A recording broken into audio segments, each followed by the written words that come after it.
Yo, yo, yo, yo, yo, yo, yo, yo, yo, yo, yo, yo, yo, yo, yo, what go on, people, them? We're there, Jason Gooner. Man's been busy with the family, other things going on. That's why you don't really see me run out. My EPL people, them, and don't know the review show kind of gone this week, but we're planning to get things right tonight. We're gonna show you guys how the last week picks went and thing, and we're gonna preview the weekend as normal. Man's have a busy weekend this weekend as well, so it's gonna be tough. I really wish I could be live streaming these Reggae Boyz games, but the timing of the game, them man, 7 o'clock every day coming like it rough for me them time there. Just a lot of things going on, and this week is no different. This weekend is no different.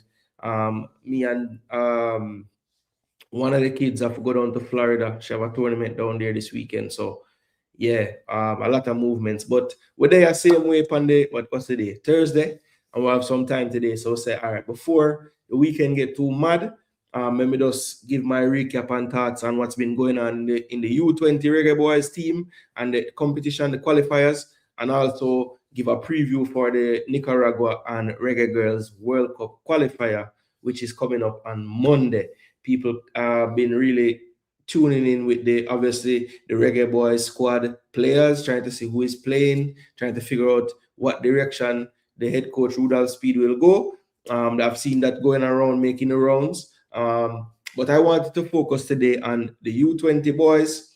Just talk about the 2 games that I've played so far, try to have an outlook for the next 3 games coming up, and just remind you guys what it's going to take to get there.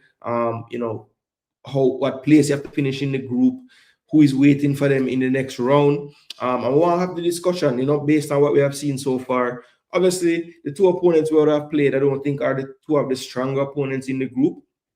But you should be able to still, even with those opponents, make somewhat of an assessment as to the level you see our team at. And knowing what I know and what you might know about the teams that are to come in the next round when we face better opponents more regularly in the group that we have to play. Will these boys be able to get it done once those different questions start to get asked based on the opponents' ability going up a few notches, right? That is one thing we have to check on today. Also, as far as the Reggae Girlz go, as I said, hasn't been the most fanfare around what's going on with them. I think with all the things going on, the recent qualification of the U17, and I think that has kind of given a new energy to the U20 now with their qualifications. I think there's I wouldn't even say heightened expectations, but just maybe a little bit more vibes around potential qualification for this U20 as well. And maybe, just maybe, with all that going on, the Reggae Girlz are the ones that maybe are not getting the attention as it stands, because right now they are in full preparation mode for their game. Their game is on this upcoming Monday, and so they would have been making their travel arrangements, and what is it, Thursday now? So yeah, they probably are headed off to Nicaragua, I would think, soon here. So yeah, we just want to remind ourselves of the squad that was picked. See if we can get any news as far as any issues with any players making the travels. Just on a side note, bless me, I've turned on the what's the Scandisia? I think that's the name of the team. Ronaldo Webster. I think are hopeful for this March window. If he must be, I would think, based on the level he's playing at and how much he has been playing. He's actually taking this corner now. Scandisia is 1-0 down. They lost their home leg of this tie, and they are trying to turn around this game in the second leg. Webster near post cross back out to him, whips it far past a good ball. Ooh, cut out. Not a bad ball by Webster there at all. So yeah, we'll have that on just to kind of see what's going on with him as well. So yeah, man, we're going to have the discussion. My style. We're gonna bring up all the stats that we can, even though I have a bone to pick with Concacaf on that. Branda, the game is on Paramount Plus. Yeah, the game on Paramount Plus. But just start. Them I play Samson Spor. I think Samson Spor is a team from Turkey. Yeah. But them down 1-0 from the first leg, so them are gonna need to flip the game, at least get a goal. Bless up DJ Gigs, bless up David in the building. David J, big up yourself.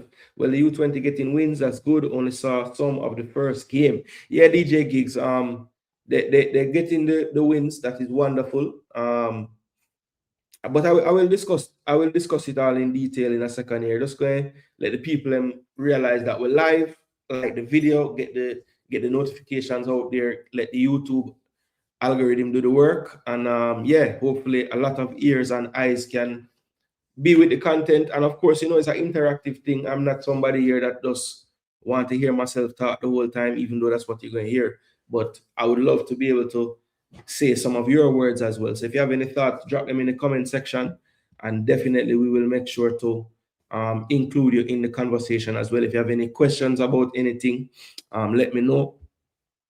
But yeah, it's a good start for the Reggae Boyz. 6 points from 6, that's all they really want. So yeah, we're happy about that. Which channel? I told you that. Brando, big up yourself.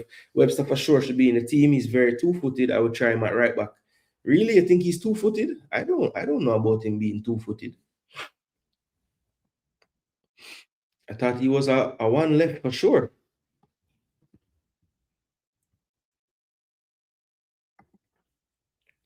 All right, you get it. Based on some that have an issue with the new kit, would they even watch the girls though? But they even watch the girls if they wear that kit?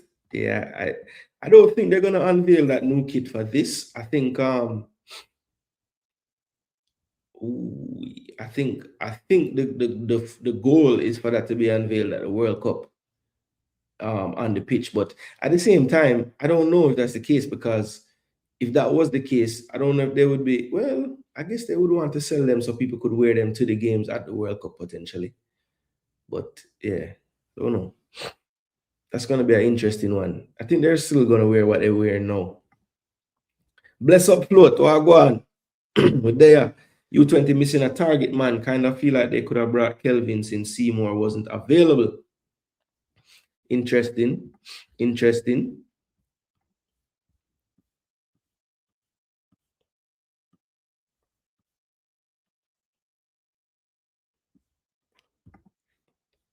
All right, so people, about 33 of you in the building. Let's get those likes up. Would love to get to at least 50 today. At least in the first hour. So we're going to try to have a show. So we're going to try to get the information in and make sure we don't have to remove anything from the thumbnail or the title of the video. Webster couldn't get by the man on the wing there, but good pressing and almost force a corner. But I love to see Webster able to beat him there and get the. Why are you shooting from there, brother? Ooh, that one almost snuck in at the near post. Good try, striker. So is that not a corner?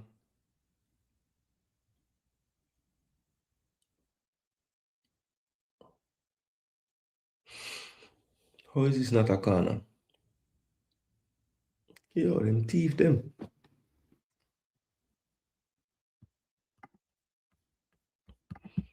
Mistake. Wonder if they watch the Reggae Girlz, I mean. Okay. Big up, Melcha. When do you think the senior men team will be announced? I don't think we'll see that until about 5 days before they kick the game.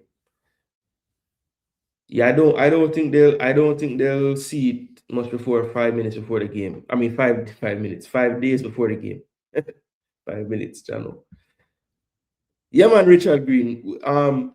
Sometimes it's like, I mean, I know right now they're talking about who we think gonna get picked in the senior team and all that. Probably people will be more excited about that, but brother, U20 is a player right now, so I could talk about it, you know. I mean, I'd rather talk about football than like speculate on things, you know. And look, I'm not say that to throw no job at no people. People can make whatever content they want to make. That don't really matter to me, you know. Me, as I say, I just, for me personally, I want to talk about the things that are going today. And U20, I just watch 2 games, and of all the teams, that's the last team I get to watch. So I'm going to talk about them. And of course, in between that now, the Reggae Girlz have a game, so I have to talk about that too. So yeah, that's why we decide to do that. But respect Richard Green for that. Yeah, man. And that's true. Enough of them not do it. That is true. All right. So first thing, you know, people, I wanted to, when I came on the show today, pull up, you know, stats on the screen and tell you about which man had the best passing accuracy and all these things. But Concacaf didn't alert me and tell me that I would have to be the one compiling the stats myself. So I did not watch the game with my pen and pad and all these things. I watched it just to, you know, watch it and analyze in real time, but not necessarily record anything, knowing that I would be able to go back and get all the recordings later. Well, that turned out to not be the case, because when I went to the trusty media hub, which I was bigging up during the entire U17, I come to the realization that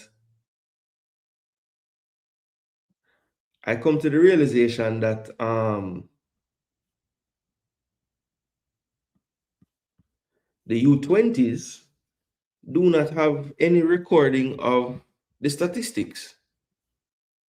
You know, for the U17s, you were able to just click on the fixture and it would pull up everything, lineups. I mean, every single thing you could ask for, you could just get it pulled up right there. Well, that's not the case anymore for this. So we have to just kind of get creative. Not even creative. We have to just work with, you know, recollection. Obviously, I have watched back. I did watch back the Turks and Caicos game from last night, earlier today. And I watched the Bonaire game, not today, but I watched it on the day of the game, and I watched it again the day after. So I've watched both games twice, right? So I have a pretty good recollection of what would have happened in the games. You know, how I saw the games obviously might differ from people that are watching, but that's how we're going to work with it. I'm going to make sure to bring up the team sheets on the screen though, because I think when referencing these players, it might help to, you know, you guys are watching the games as well. I'll talk about the player's name and the number and everything, so you guys can, you know, say, oh, Jason Gooner said it's about the player, and boy, I may agree with it, or, you know, Jason Gooner was off with this or whatever, you know. So that's, I think that helps to make the conversation go better if we have some kind of frame of reference. So sorry that I won't be able to pull up the raw data, the stats, you know, passing, possession, shots and goals, all these things, but at least we'll have knowledge of the players and their names, and I'll try to talk, you know, not just in generalities, and talk about certain players as well. So yeah, that's how we're going to run it, people. So let me get this on the screen. We have the file here for the first game. So let me get that up and going.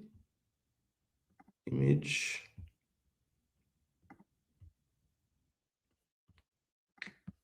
Oh, sorry, we need that one there. We need that one.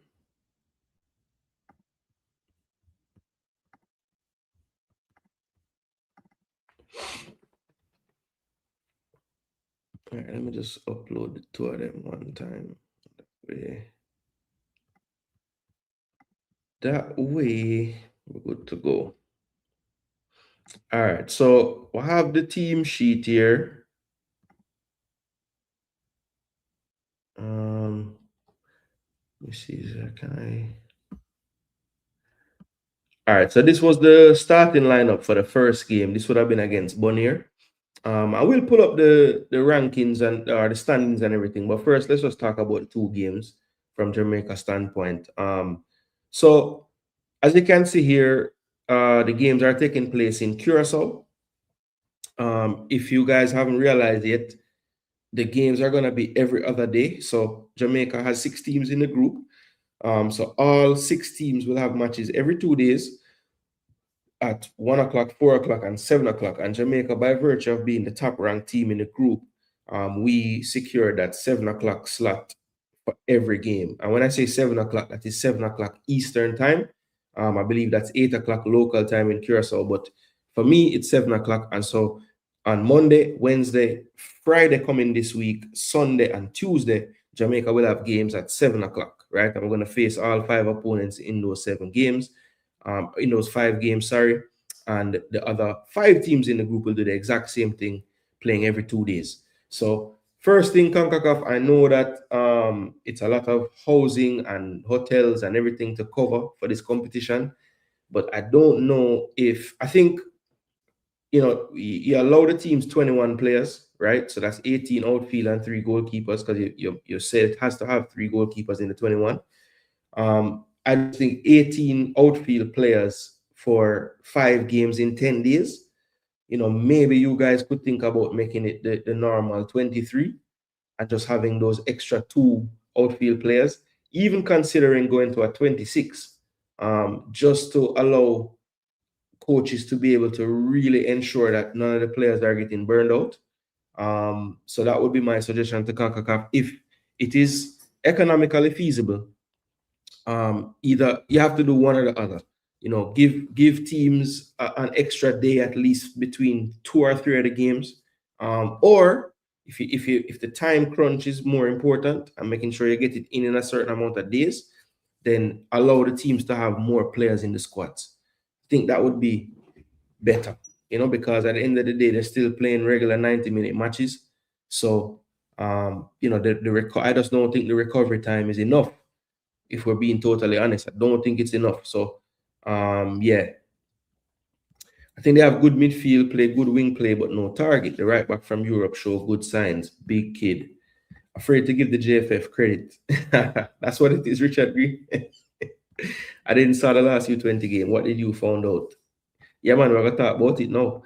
We talk about the teams when they win and when they lose. Yes, that is the most important thing, because the JFF does not practice that, Christopher, at all. They don't practice that. You'll hear so much more from them after wins than you do after losses. U20 for scouting should be more informative, I think. Yeah, thank you, David. That's the thing. Like, all right, so the U17, when I was able to show on screen, you know, expected passes, heat maps, unsuccessful touches, progressive carries, you know, all these metrics that you know, scouts and analysts are looking at to make decisions on players, whether they want to sign them.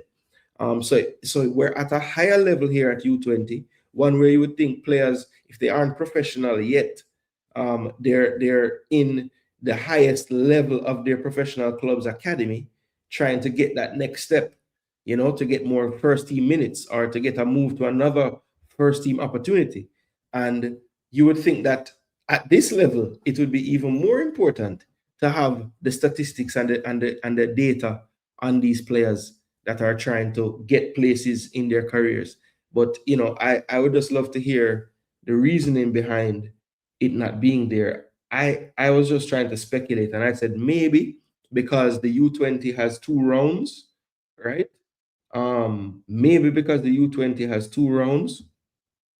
You know, when we see them playing in the final round, if Jamaica is to qualify or whoever makes it, when we're following that, we might be able to click on these games and see. But I will see if Concacaf is going to improve that for the final round when the time comes. But I was just shocked that I wouldn't be able to pull that up on the screen for you guys today, as I was able to with the U17s. But like I said, we're going to work around that, and I can't just beat Concacaf. I have to beat everybody, because no place in the world have any kind of data besides just to score for these games. And I just find that to be kind of sad, you know, because these players, I mean, they have access to all the GPS systems and the vests and everything, and that's what they use to track these things. So I don't know. I don't understand it. Honestly, I don't understand it, but it is what it is. What are you gonna do?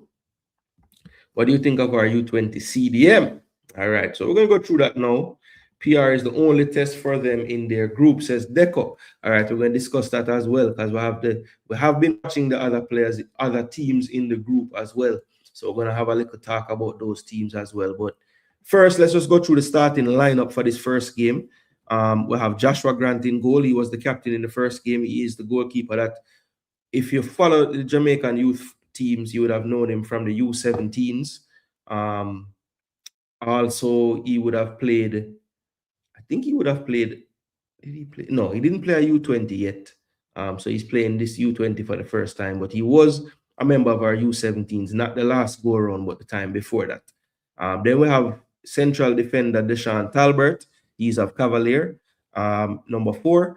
Then we have Kai McLean, Inter Miami. He was also someone that we would have seen at U15 level for Jamaica, U17 level, and he made the step up to U20 this year. Owen Jump, another one that would have been going through all the levels. I'm not sure if he was on that 15, but I know he was on the 17, and now he's on the 20. Jamari Nolan, another player that has been kind of coming through, was almost, now in hindsight looks ridiculous, but was almost left off of our U17 team last year. Turns around and captains our U17 this year, earns player of the tournament, and makes the step up to U20s in the same year. At risk of burnout, maybe, I don't know, we'll discuss that. Jaheim Douglas, number 8, Mount Pleasant. He was starting in the midfield in the first game. Giovanni Taylor, another one that would have been coming through the ranks from U14, 15, 17, and now at U20 level, he started up front. We're going to talk about him today as well. Jabari Howell, JC and Mount Pleasant, number 10, very talented midfielder. He started the first game, and we have something to say about that as well once we start talking about the game. Then we have Sean Layton, the forward out of Phoenix Chapelton, Craig Butler's own prodigy developing player, plays for Mona High School as well in the Manning Cup, and he started on one of the flanks in this one. Then we have Dwayne Berger, a player that did play extremely well at left back for the U17s. I was concerned about that position going into that tournament because I knew we didn't have a natural left footer, but Berger proved to have the attributes to, overcome that, what I would call a tactical deficiency. And he was able to, not really have any issues down that side for the most part in that tournament. So he made a step up to the U20s, which we're going to discuss that as well as we go through the show. Brandon Bent, left back, would have seen him at U17s, not the last year's one, but the one before that. He was in that team as well, and he made a step up now to U20. At the time, he was with Inter Miami, I believe. Now plays for Miami FC. Now on the bench, we have 2 goalkeepers. Concacaf says you have to have 3. So we have 2 on the bench, and those are Janai Stedman. Says he's from Maroons FC. Not sure that club. It must be a club in St. Elizabeth, I would think. He's the Stets goalkeeper, the Costa Cup champion. Then we have Caroline Tingling. He is from Mobay United FC. Then we have Marlon van der Vetteren. He is from FC Eindhoven. Right back, looks to be a decent player as well. Earl Dennis, number 3. He's another one that would have come from the last U17. Didn't have the age for another U17, so he moved up to the U20 this year out of Mount Pleasant. Can play defender and also play number 6 in midfield. Jamoy Dennis, number 11, JC and the Cavalier. He was on the bench for the first game. Odain Wilberforce, Cavalier FC. He also was on the bench, another attacking wide option, left-footed player. Raekwon Campbell Dennis, another one that made the step up from the U17s. Should have been with the U15s, but had an issue with the passport back then. So he would be another one that would have made that progression. And we're going to basically look at all those players who would have been in all those competitions from U15 coming up. And, maybe that's something that we can look to do a bit more frequently, try to keep that core together. And also, on the same token, not be afraid to drop players out of the core if they're not progressing at the level that you might think they would have, right? Because I think that's something that we need to do a bit better as well. Then we have Santana Headley, the Eltham midfielder, Portmore United, young player as well. Orel Miller, the other Portmore player in the team. and he plays for Glenmuir. And also Miller is another one that would have been making that progression right through 15s, 17s, and now 20s. And then Claver Nugent, kind of somebody that came out of nowhere, had the age to play U17s last year, didn't make that, but is playing at the U20 level the next cycle. So that is an interesting one there from Mount Pleasant Academy. All right, people. So that is Jamaica's team. One thing that I will say, just looking at the Bonaire team, most of these, if you look at the names on the right hand side of the clubs, they're pretty much, for the most part, Dutch academies that these players are coming from.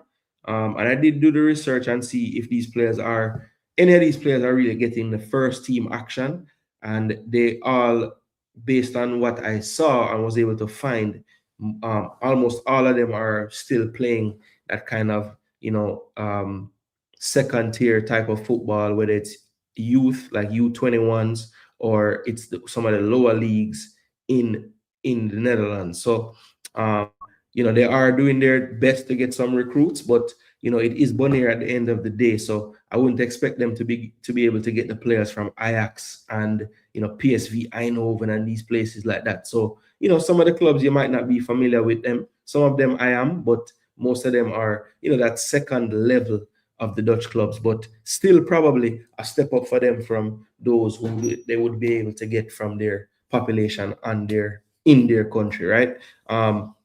So Jamaica started out, from what I saw, in a like a 4-3-3 basically, or a 4-1-4-1 type of formation. Joshua Grant in goal, Talbert and McLean at centre back. The left back was Brandon Bent. The right back was Dwayne Berger. In that midfield number 6 role, just like his jersey number, Owen Jump, he was playing number 6. Then you had Jaheim Douglas and Jamari Nolan playing as kind of 2-8s basically. With Jamari kind of playing a bit more advanced than Jaheim, but both of them had the license to get into the box. And then on the flanks, they went with, to start out, I believe, Leighton was on the left-hand side and Jabari Howell was on the right. And up front was Giovanni Taylor. So, first thing I noticed with the starting lineup was when the players started to play in the system, it seemed like Jabari Howell was a bit uncomfortable. And I was expecting to see Jabari Howell, the way it was explained to me, was basically this team's what Jamon Lyle was to the U17 is what Jabari Howell is meant to be for the U20. And so I was expecting to see a player, very, very confident on the ball, able to, beat players in tight spaces, and a creative player who's going to set up other players. And the number 10 in the first game, especially in the first half, or the first parts of the first half, he just didn't look so comfortable in the role he was playing. And one adjustment that I saw from game 1 to game 2 was to ensure that Howell, the number 10, was getting into more spaces on the field where he would be more comfortable. And I think Rudolph Austin and the rest of the coaching staff did a good job doing that in the second game. But in the first game, I can't lie, people, I was very underwhelmed in that first half with his performance. I think at that time in that first half, they did switch him and Leighton. So Leighton went over from the left to the right and Howell went to the left. And he did look a little more comfortable on that left-hand side. I think mainly because, he was tending to go to his stronger side when he was beating players to the right. And when you do that from the left flank, it opens up the game a lot more than when you're on the right-hand side and you're just going towards that byline and you don't really have any other space to go to. So I think just that in itself, kind of made him look more comfortable. And another thing I noticed was when he got moved to the left and he cut on the inside, that's when he looked his most dangerous, his most comfortable to play a slip pass through, try a shot from distance or switch to play. He just looked to have a lot more comfort in those areas on the park. So that was something that I was looking at and wondering, okay, are we really putting this youngster Howell in the right areas for him to really influence the game the way we want him to? Another thing I was noticing early on is that step up from U17 to U20. So a lot of the things and the ways that Berger was being effective in the U17s, he was finding it more difficult in the U20 game. So, for example, there were a lot of times in the U17 when I saw Berger under pressure from an attacker, and he was able to not have to just clear the ball up the field. He had enough confidence, enough ability to, drop his shoulder, go towards the byline, fake like he's going to kick it long, chip it past the player's foot, jump over the player, get past him. A couple times he was closed down in that first half and went to resort to those things, and he wasn't able to get away from the player. And that right there just showed me, okay, let me see him now change how he's playing. And I think it took him a little while. He improved as the first half went on, but it took him a little while to get up to speed with the change of the pace of the opposition, right? So he wasn't looking as assured in that first half as he was in the U17. And I was saying that when I was hearing that he was going to get called up to the next level, I was saying, well, hopefully he has some more tricks in his arsenal, because he was out physicaling everybody at the U17 level. He was basically like, I can push this ball past you and run around you, and you cannot stop me. And he wasn't able to do that at this level. So what I did like, though, after the first couple times when he got closed down, he started to use his teammates more. So he would play it back to the goalkeeper. He would play it to his center back instead of trying to do it all himself. So he learned quickly, which I have to respect. But let's get away from Berger there. That's just a little thing that I noticed in that first half. Another thing in the first half that I noticed is Giovanni Taylor has pretty good movement as a forward. Okay, I'm gonna start there because I don't want to seem like I'm just gonna, go down on Giovanni Taylor in this video. But I'm gonna start with the pros. So I think Giovanni Taylor has a pretty good understanding of movement as a forward, because in that first half against Bonaire, I think I counted about at least 3 clear chances that he ended up having, right? And you're not going to be able to get those chances. I don't care how bad the opponent is if you don't have some intelligence in terms of your movement, right? So I'll give him that. But I just think that Giovanni Taylor, I don't know if anybody else noticed this, but he needs to work on his balance, especially when he's about to strike the ball, right? So I think with Gio, what I've noticed is if he's taking the strike one time, he's usually pretty good. Because, and also not only just one time, but if it's a one-time strike when he was maybe not moving before, it's going to be a much better contact on the football. But it seems like every time he had to get around someone and then shoot on the run or anything of that nature, he wasn't quite connecting the football. And I think it all had to do with his balance. For Gio, I think just work on your balance a bit more, but continue to have that clever movement, because you're not the fastest, you're not the strongest, you're not the biggest, but you do tend to pop up in the right area. So that is your superpower. Your superpower is just having a knack for getting into the right spaces. Now you just need to hone in on, obviously a little more strength would help, because I think that goes hand in hand with the balance. Most of the time you get that bounce and you can't quite execute whatever you want to do because you don't have that strength to hold off that bounce. So work on those things, Gio, because clearly there are things in your game that make you a good asset to a team. I think your hold up play and your build up play is pretty good. You know how to combine with players with your back to goal. As long as you don't overdo it when you get it with your back to goal, you're pretty good, right? And when you let it off, you make good movements and good runs to get into position to finish. But those are the things you need to work on, Gio. That ball striking when you're under pressure. When you're doing your shooting drills, you specifically add in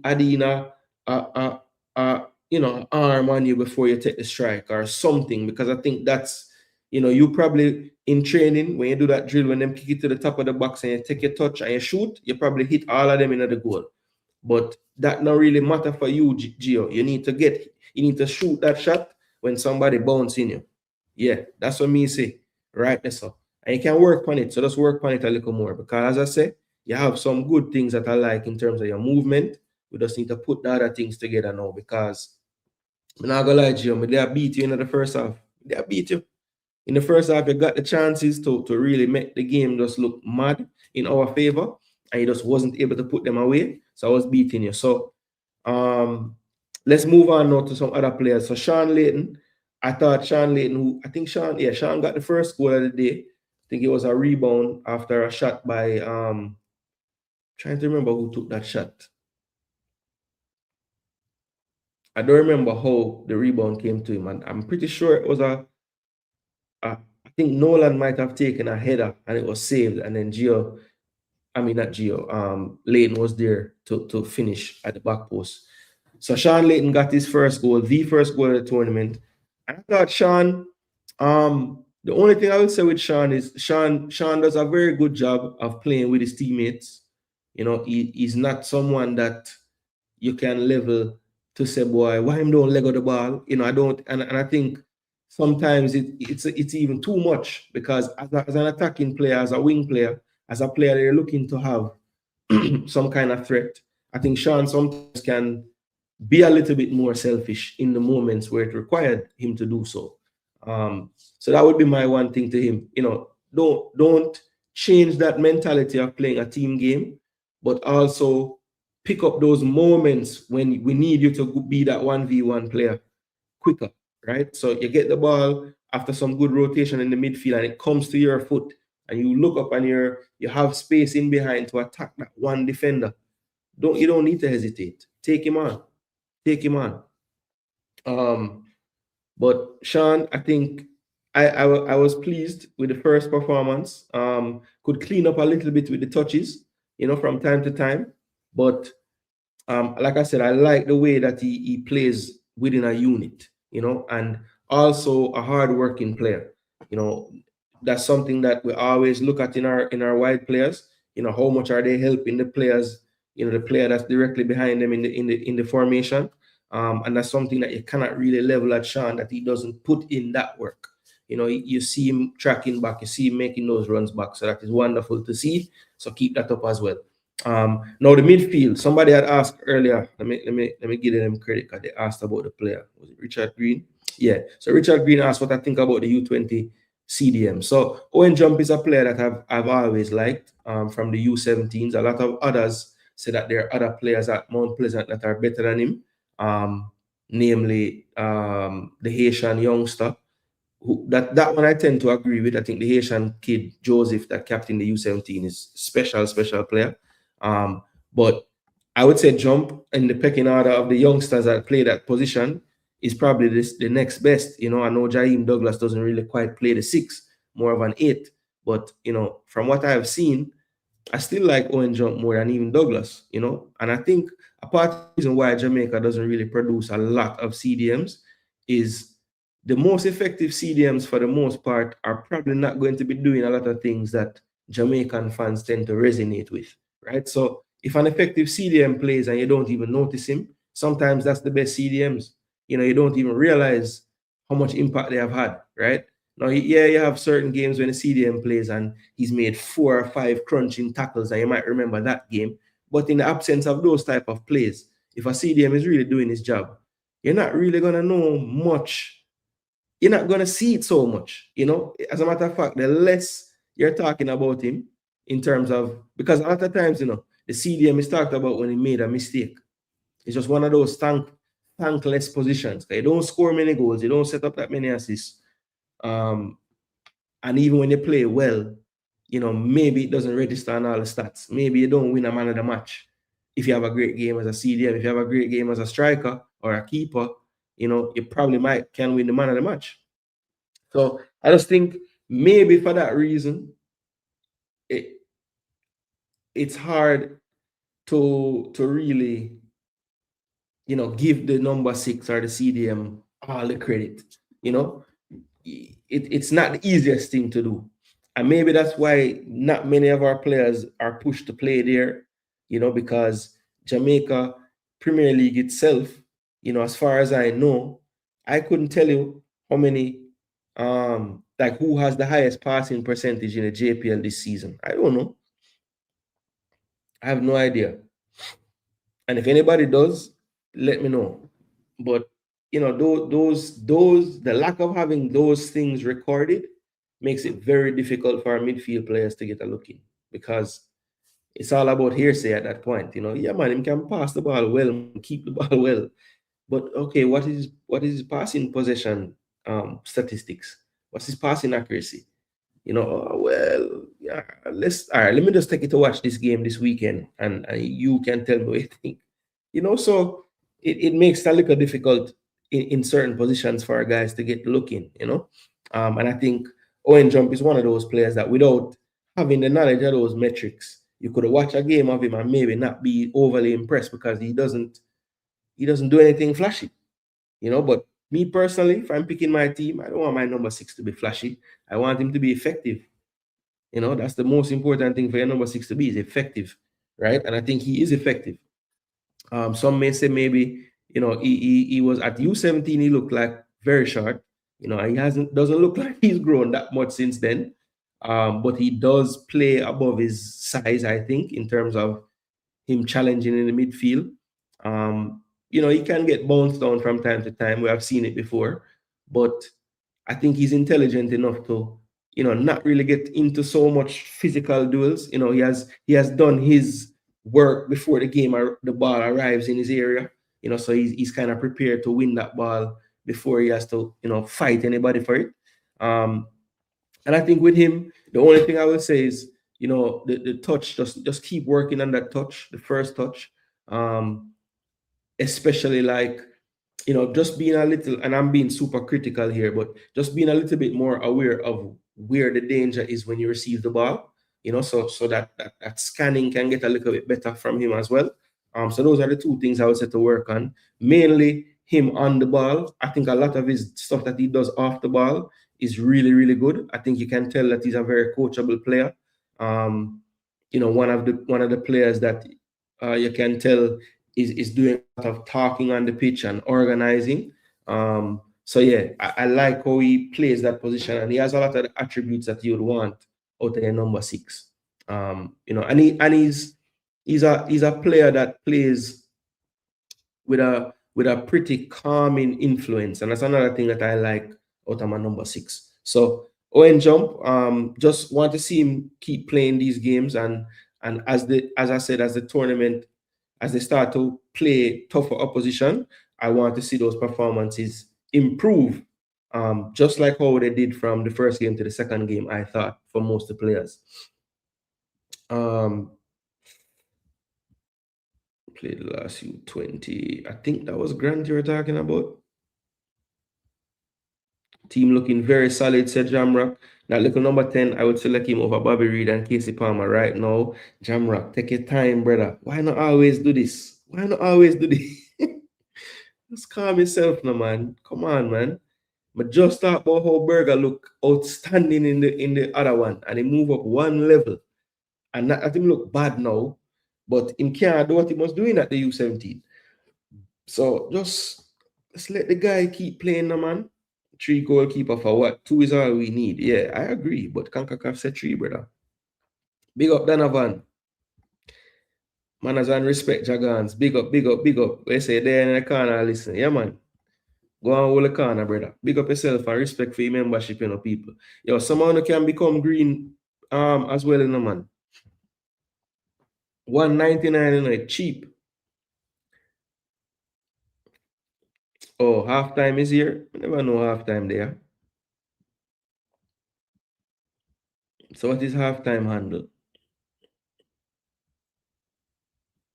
Or name?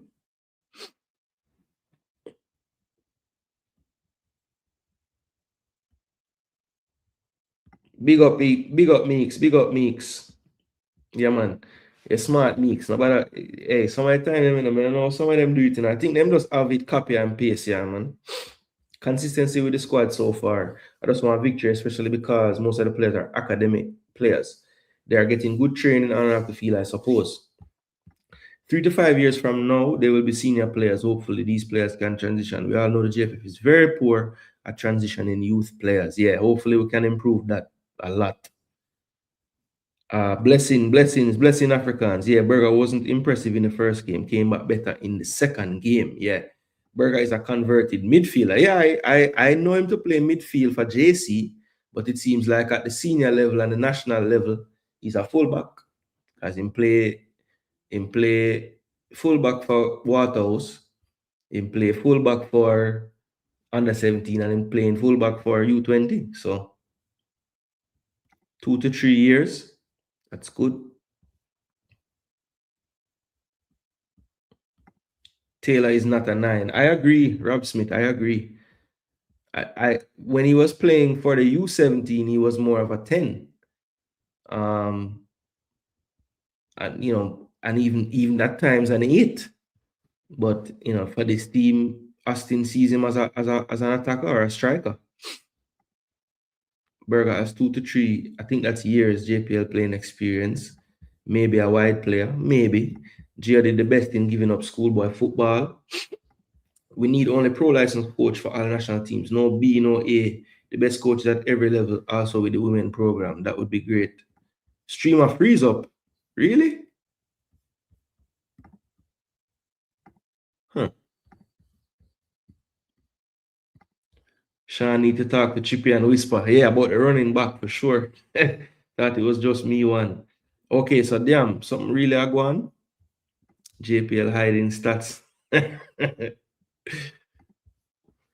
JFF doesn't have any strands. This is one of the main reasons we are failing. Too much uneducated coaches around the program.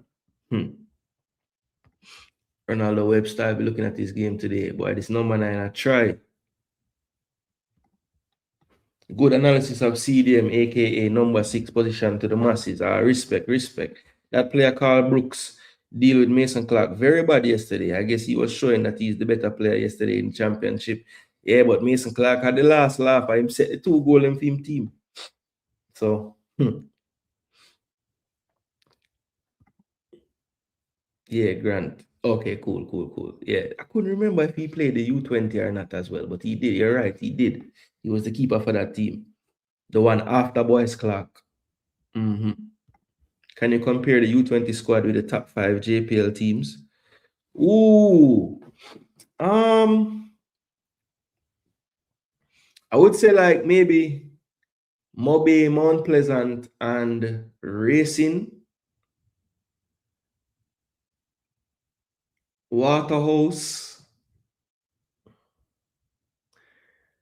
I mean, they could compare, but I think the JPL top, if we're just talking the top ones, they would be better than this team for sure. I think.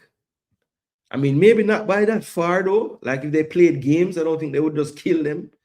But I think they would beat them in the end, especially like the top ones. But now, if we're talking like, from how much team? 14 team. If we're talking like from 10 to 14, 8 to 14 even, maybe probably 10 to 14. But I said them team, the U20 would have beat them some of the time. Them, yeah. Number 10 is not even world class yet. Oh, come on. I hope nobody calling him world class already. Bro, I would rather lose with the youths and then get experience for our next time. Yeah, Jamrock, I would not. Anytime it's a playoff like this with 2 games, I don't even want to hear nothing about rather lose for future or no. Literally, them throw your lifeline for 2 games. Take the lifeline, brother. Take it. Why would you not try to do the best you can. Just do the best you can. Oh, yes, true. Big up to halftime. That's true, because Monday when I saw the game on, I said, let me see who is doing the game. I'm going to say halftime alone I do it. So, all right, that is nice. Somebody at least doing it. Need to see how well in the Mount Pleasant squad versus LA Galaxy.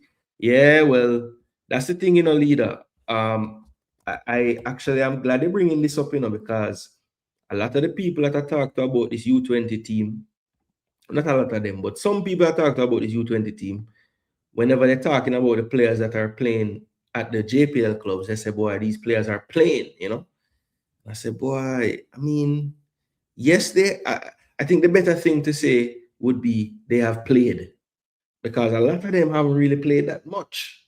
We have to be honest. Like, for example, Howell. Number 10 for the young Reggae Boyz in this competition, right? Can anybody guess this season how much minutes he has played? Just take a guess. And he's 18 years old, so I'm not expecting him to have played all the games ever. But sometimes we just run out and say things like, boy, them I play JPL, you know, that's good, you know. We have more JPL playing players here. Well, look, I think yeah, Mickey Dan, I realize my internet did go down.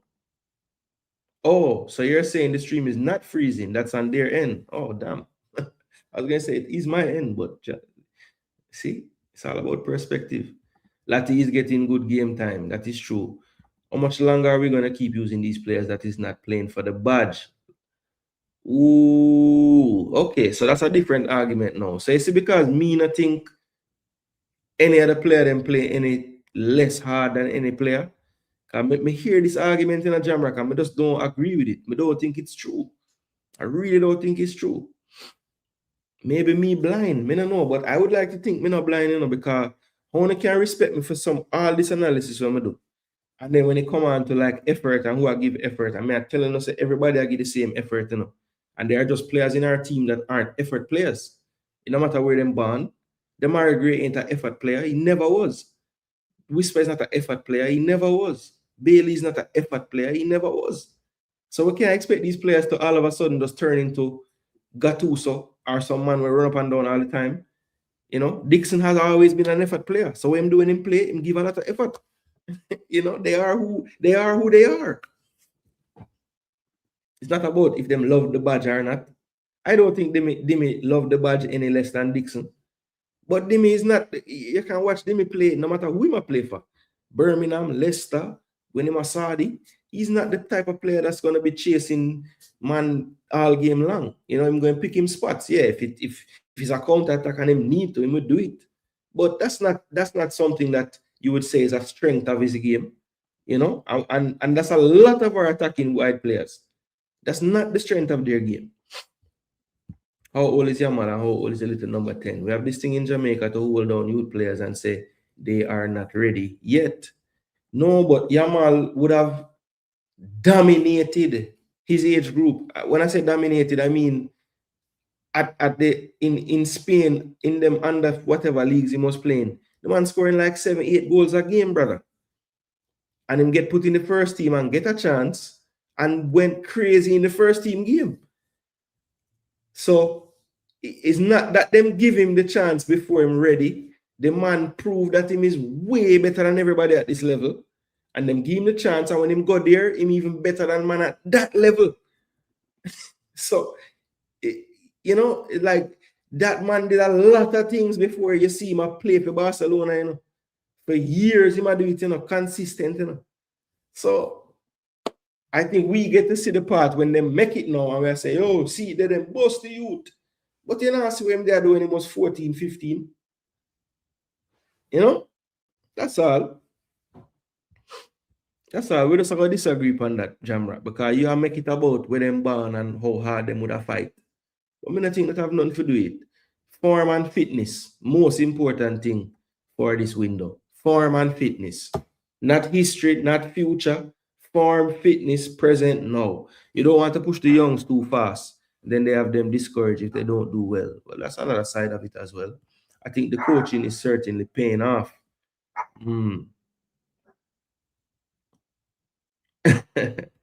Nothing is guaranteed. Secure the opportunity and move. There you go. Up Jairus, up Jairus. Team Miss Seymour Reed. Sean Layton does not look the part.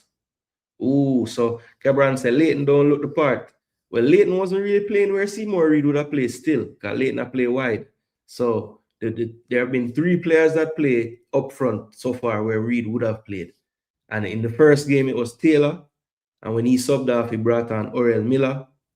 And then in the second game, they started Nolan up front. When he subbed off, they put Taylor back up front. So there have been 3 players to play the position Seymour never play. So why you want to remove Sean Layton from it? Me no know, brother. I say him don't look the part. Me disagree. Cheers, cheers, cheers to everyone who drinking. Based on what? I see if Seymour Reed can get called for the national team, that little number 10 is good enough in my eyes. Oh, okay. So you're basing it off of Seymour getting in the team.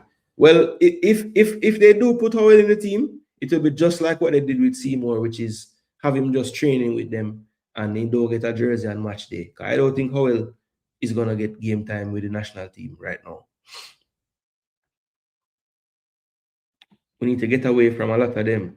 The heart most Jamaicans refer to is the idea of players dismissing the structure and conjuring up individual brilliance.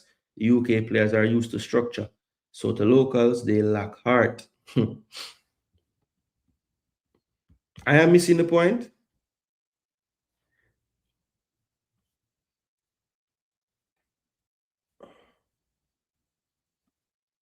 Oh, because okay. Well, I thought the playing for the badge part is something that that's my apologies, Jamrock, because me lump you in with the people and must say from the man them not born here, they don't play for the badge as much, and you reference playing for the badge. So that's why. So me apologize if I'm not that is that say.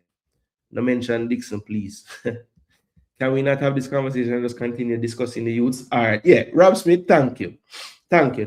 Let the man them in the comment section keep saying it. Jamrock, I apologize because you never blatantly said that that's what you were referring to. So I apologize, my bro. Yeah, okay.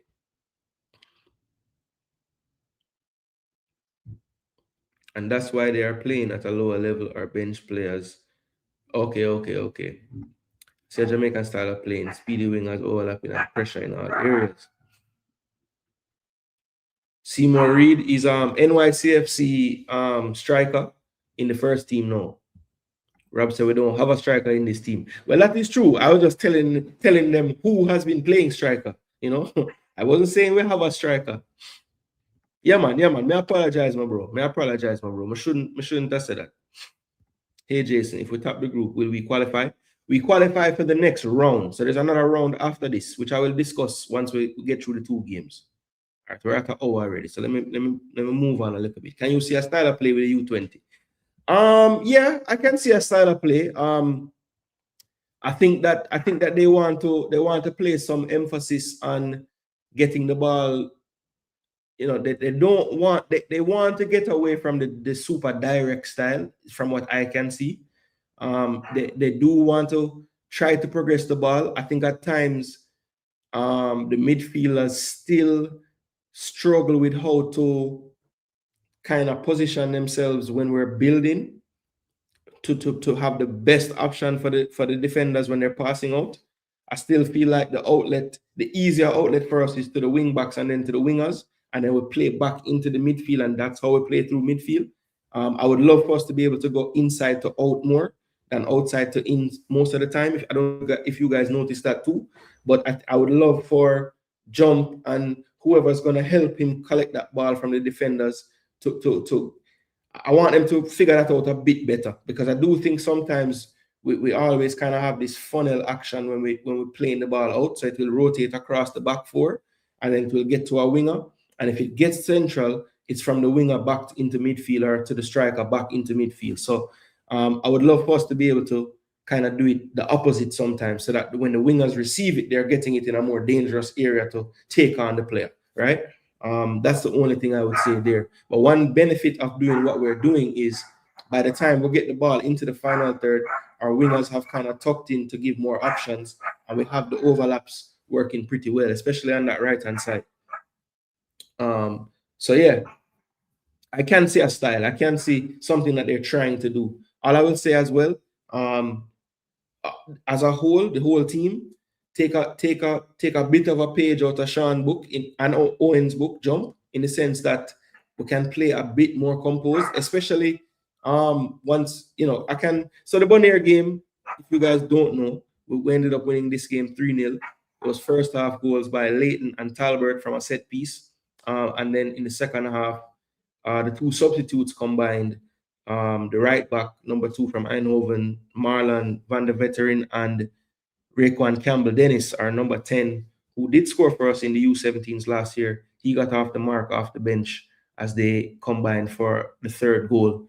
And, some good play down the right side with a nice cutback and a finish. So that one ended 3-0. I think most people thought maybe Bonnier, the scoreline would have been a bit more.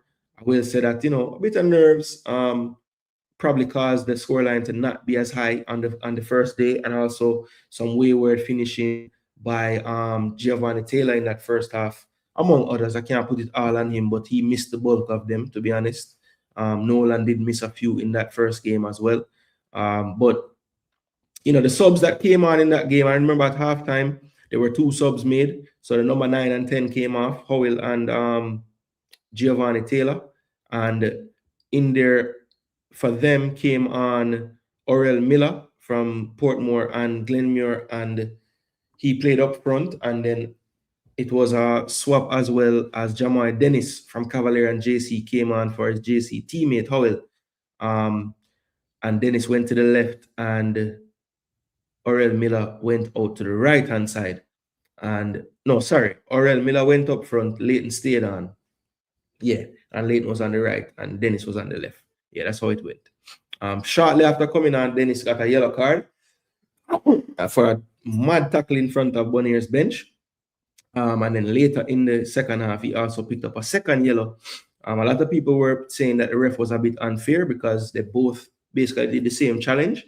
But I don't know if there's a way to. But if I was the referee, I would have given them both a yellow because they both did madness on that play. And it all stemmed from a poor first touch by Dennis. And he just wanted to win back that ball so bad that he put himself and the opponent in danger. And when he got up after receiving treatment, got a second yellow card. And I couldn't really be so upset. Yes, the other player did the same exact thing. I get it. But, you're on a yellow, Jamal Dennis. You got to be a little bit more mindful of that. And we're talking a challenge in the middle of the center circle. So, is it the end of the world if that bad touch lose you the ball there? You just get back into position, try to win it back. You don't need to dive in like that, On a yellow, yeah, he was asking for something to happen there. So that was the 2 subs at halftime. Then later into the game, I think there was a triple sub. Berger came off at right back for Marlon Van de Veteran, and then I think it was Nolan came off. Was it Nolan that came off? No, I think Nolan stayed on the whole game. I think eventually Jaheim Douglas came off the number 8. And I know they brought on Wilberforce. And they brought on Wilberforce, and they brought on Raekwon Campbell Dennis at that point. And the 2 subs, as I said, combined in the second half to get that goal. Now, Van de Veteran, immediately after about 2-3 times on the ball, I'm saying to myself, I know the games are every 2 days, but I was just surprised that Berger would have started over him. And, to be fair to the coaching staff, like I said, it's every 2 days. So I'm sure they have some kind of plan for the breakdown of the minutes and everything. And as I move on to the second game, because I think the second game had a lot more goals. So the first game, we ended up running out 3-0 winners. The second game, we ended up winning 7-0. So let me show you guys the starting lineup in that game. Can I not make this any larger? It's not. I guess not, people. All right, so you guys will just have to zoom your screen, but if you can. But this is the starting lineup of game. Wait, this is not it. So this is the starting lineup of game 2. And this one we face Turks and Caicos. So one thing that I didn't point out in the first game, and I want to talk about it here, is when you zoom in on the staff at the bottom of the screen, head coach for Jamaica listed as Rudolph Austin, the assistant coach Jermaine Thomas of McGrath and Mullines. Then you have goalkeeper coach Andrew Safan Sewell. You have the doctor as Yannick Weeks, the kitman as Tyrese Palmer, and the physical trainer. So the physical trainer, people, is Wendell Downswell. Can you imagine Wendell Downswell putting them through their paces before the game and showing them what drills to do? High knees and back lifts. So yeah, that is the coaching staff. But something else that was extremely interesting. I just wanted to get you guys' take on this. So when you looked over at Turks and Caicos staff, the doctor is listed at the top, Khalil, but the head coach of the team is one Aaron Lawrence. And I just found that to be very, very interesting. So Aaron Lawrence, newly hired Jamaica Reggae Boyz goalkeeper coach, is at the U20 tournament as the head coach of Turks and Caicos. Now, nothing against him doing that, right? I'm all for our Jamaican coaches spreading their wings and getting exposure. We beat the coaches for not challenging themselves and trying to get jobs outside of Jamaica. That's wonderful. Happy for Aaron Lawrence, right? But didn't we just play a game the other day in Martinique? They would have played their first game on Monday the 23rd. So I don't think that Aaron Lawrence would have been in Martinique for that game. I know that Coley wasn't there. I know that Donaldson, the other coach, wasn't there. So basically, Speed was flying solo in that game as the technical staff. And I've spoken to Speed, and Speed has said to me that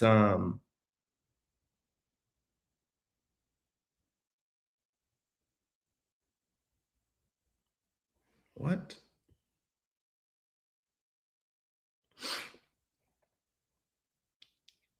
Yeah, so I spoke to Speed, and he said that, they're in constant communication. They have meetings on Zoom or just phone call meetings, and they're constantly discussing tactics and players and, everything leading up to the qualifiers. But I just remember that, Speed was saying, a part of the reason why they're doing this game, other than, getting exposure for our local talent and giving them a chance to get international games under their belt, it was like a test run for, tactics, different training regimens, how players react to information that's given to them, how they implement it in game time, in real time, and how the staff would react to situations in real time. And, that whole part about the real time, there's really no substitute for that if the guys aren't there in the day. I don't know if you are coaching the game on Zoom, but that would be the only way I would think that you could, see how they would react to things in real time if they were there. But I don't know. But Aaron Lawrence, what do you guys think about him currently having this position with Turks and Caicos as well? Some people were like livid about it that I spoke to, saying, boy, they just don't like to see anybody on our current staff coaching for any other national team at the same time. And my argument to that was, well, we're not really playing Turks and Caicos in these qualifiers. So who really cares if he has an allegiance to them at this current time? I don't really care just based on that.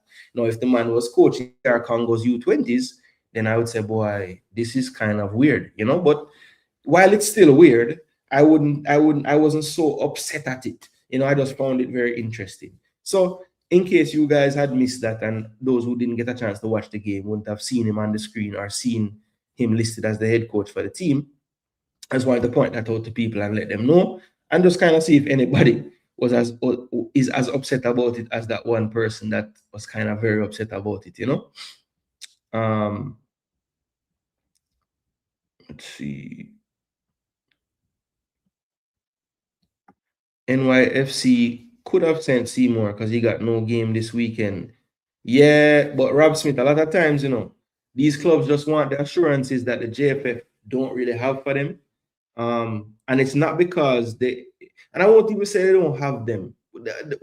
Okay, what clubs want is just better communication. Without me going too deep into it, that's the best thing I can say. Clubs would just like better communication. I was able to see an example of another member association in our region, and not one of the ones that have this amazing amount of resources more than us. I would say yes, they have more than us, but they're not like one of the Canadas or the USAs or the what have yous.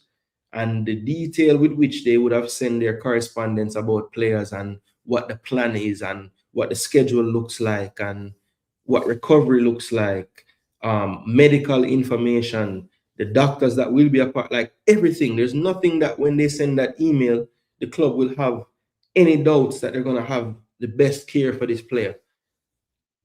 Just leave it at that. If you look at what we send compared to what other countries are sending, maybe we would not be so quick to say, boy, them club they just this Jamaica because them not rate we. Yeah, they don't rate us, but it's for a reason. Because we don't rate ourselves enough to do things the proper way. We should bring in Jamu and Lyle. Yeah, I don't know if we can add anybody, Kebran. I don't think we can bring him in. I've heard that though, that so based on some of the team players in this team now, they're quite surprised we didn't just put Lyle in it as well.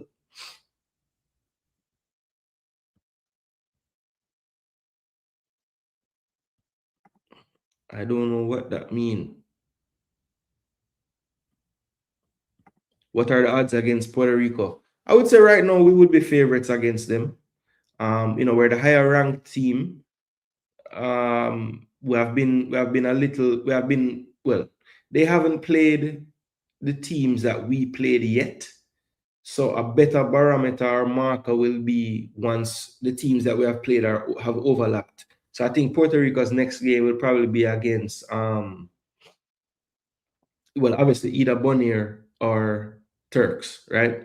So we'll have an idea, we dropped 7 on Turks, how much did Puerto Rico drop?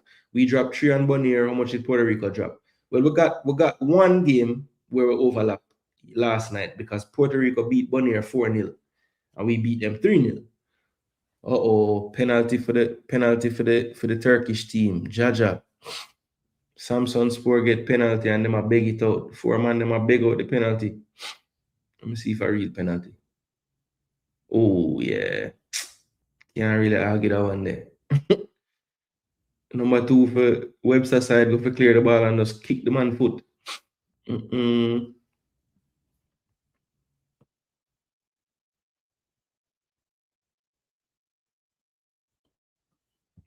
Tell Muffin to be cool, no? Muffin can't cool, man. That goal Bobby Reed dash way. Man, the goalkeeper, don't you think that little number 10 would dash with that? Well, the number 10 had time at the U20 level to run around the ball and get it back on his right foot to finish. So I couldn't tell you if he would finish it with his left, I mean, I see him score no goal with him left. Right foot him use. But that's the little differences where in a pre-jam rack. He was able to dance around those guys and run around the ball to score it with him right foot when the defender was actually closer to that side. At the higher level, they close that down. That right foot shot get blocked and can't get it off. I mean, that's just, that's reaction time. That's how it works. Sandro score what was expected of him. Score what was expected of him. Score what was expected of him. Okay. Yeah, man, him scored a goal. Or, yeah. I'm not sure where I said it. So he probably would have missed. All right, the brother celebrate like crazy for him penalty, brother. 2-0. Webster team down now. Aggregate. Probably would have missed if it came on his weaker foot. Yeah, exactly. Well, he didn't want to even try it on his weaker foot, Guru. He ran around the left to kick it with his right. A same thing Pep did when he took over Barcelona first team. Man, that's a lot of big names and went against all odds and proven that youth players can make the jump.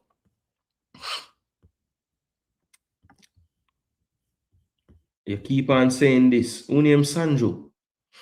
I must want to nickname that. I don't know. The Burger Kid, that Burger Kid is good, says Richard Green. Up Jeremy Lee, he stayed to the second game and switched. Yep, he did. Burger is good, man. Really well for his 97. Alright, I don't know. Stop type so fast and make sense of what I say, brother. I don't understand. Halftime stats report show that Ronaldo Webster is the highest rated player for his team. That is it. Jamaica is crazy, yeah, man. I tell you. Jason Downswell has forgotten more football than you will ever know. Stop disrespecting the Jamaican coach. How am I disrespecting them? I'm saying in his current state, imagine him being the physical trainer. What me say? How me I diss him this up? You know, see the man, brother. Yeah, when he was younger, he could have run out there and do the things with the players then, but he can't do that now. That's all me I say, brother. Me not disrespect the man. Guru, come out of your feelings, man. Me not even diss the man. I ain't go on so. Wendell Downswell, a boy, padding the stats to fool the people. Big up yourself, Errol.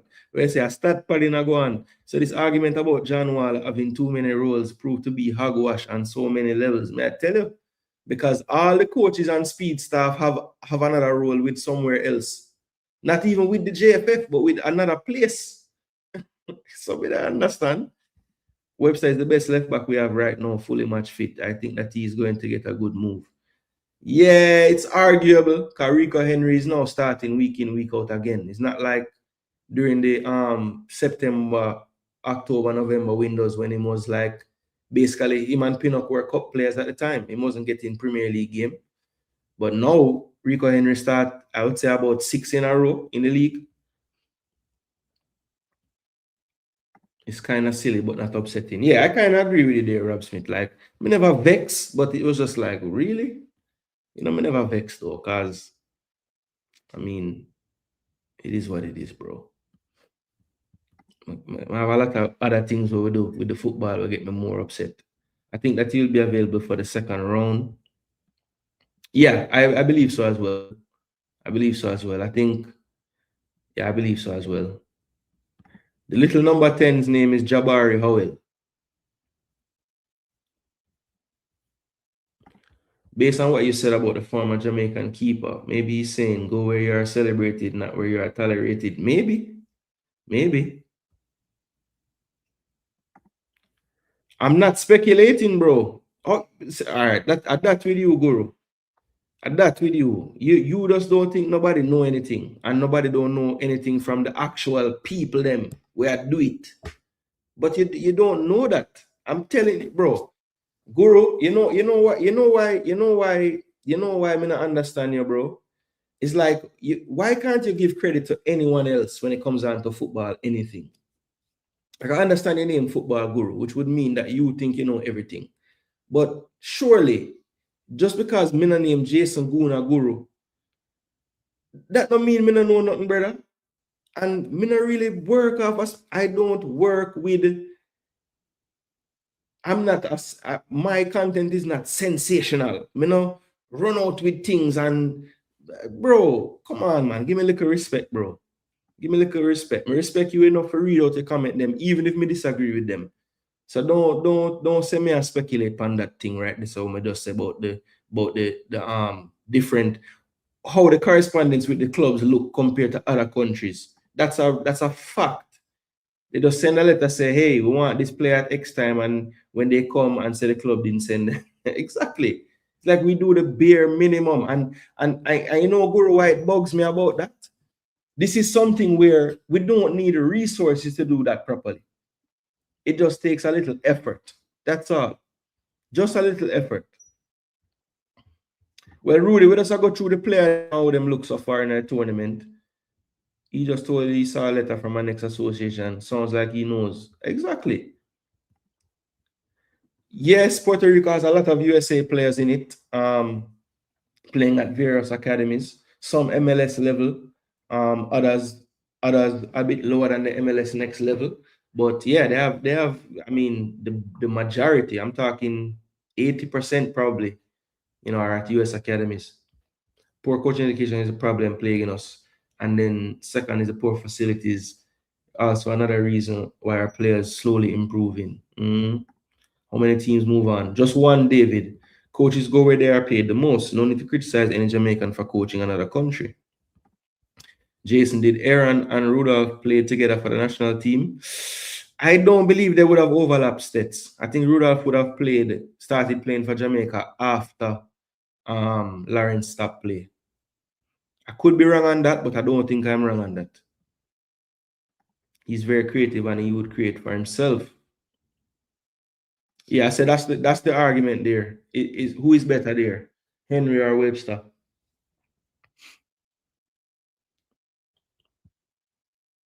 You'd have to just pro and con it out and see. No, man, him not draw me out, man. Me just talk to him. That's not true. That is not true. I don't make things up, bro. I don't make up things. If I've said it here, it's not made up. And honestly, if I've ever speculated on here, I literally will start what I'm saying by saying I don't have the proof of this, you know. But you never hear me say that. Me say, me see the document them, me see them. So, I mean, come on, bro. He's not better than Webster, had an assist and didn't get back any playing time. This is one of our biggest problems. We're not consistent with player selection. Yeah, but Jamrock, that's not, I mean, that's not you can't make such a definitive statement about who better. That's just gonna come down to opinion, bro. I mean, your opinion is that Webster better than him, and others might think opposite, you know.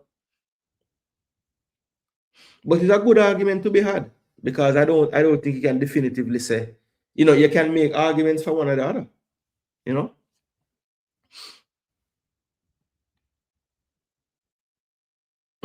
No, man, it's all right, man. Guru just has to you know, he has to go against YouTubers, like he has to, you know. So it's just par for the course. Even him just lump me in with everybody else.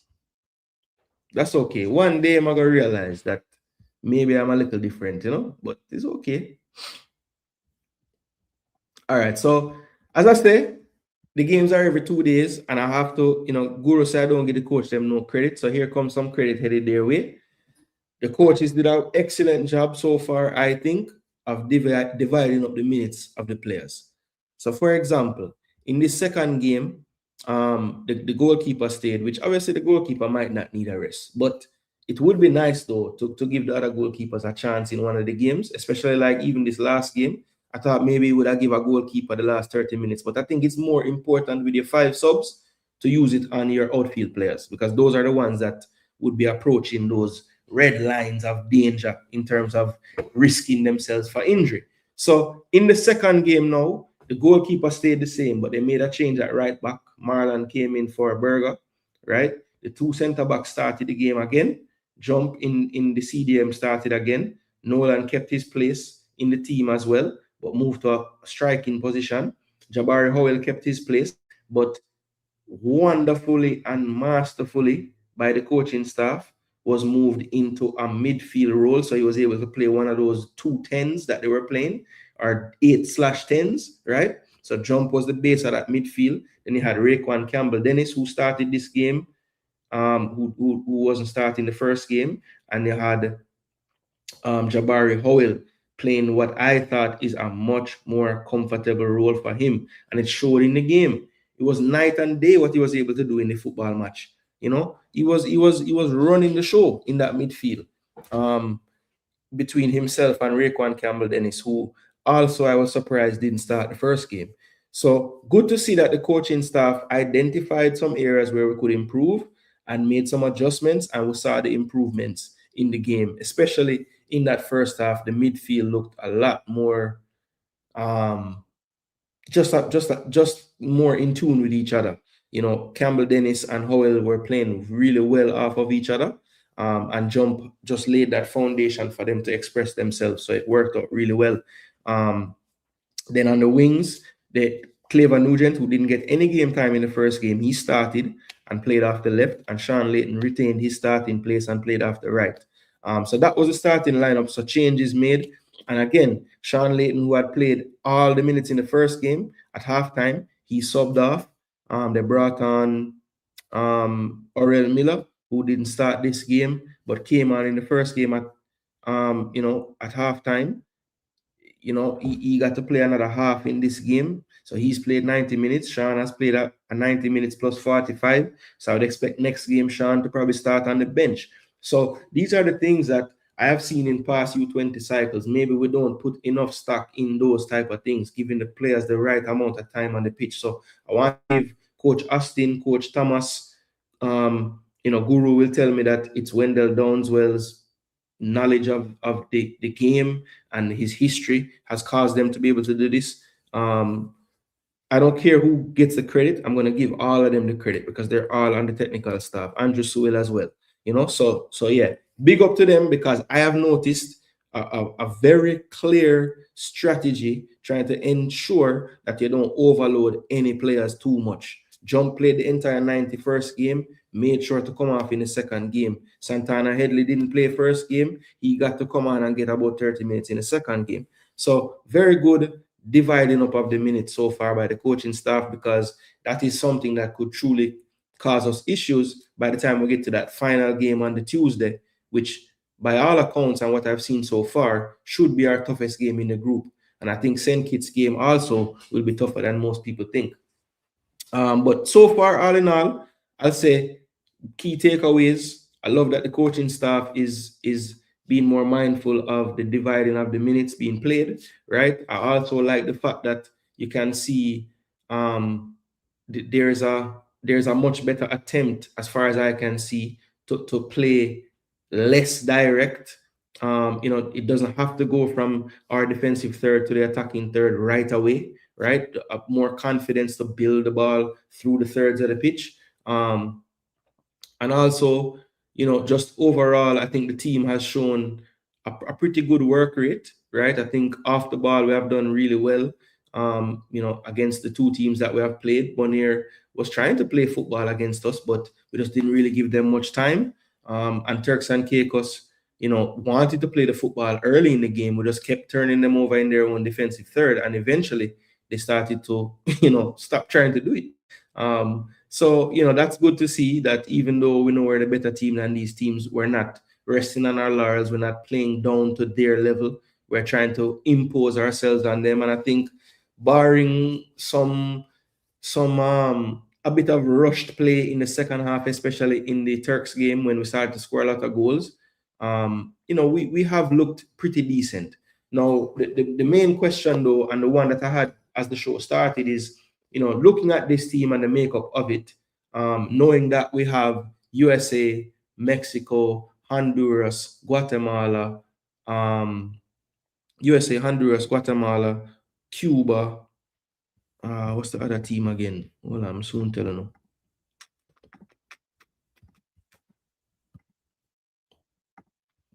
Soon telling you, people. 6 teams gone through. I can't remember them off the top of my head. All these damn competitions, All right, let me see.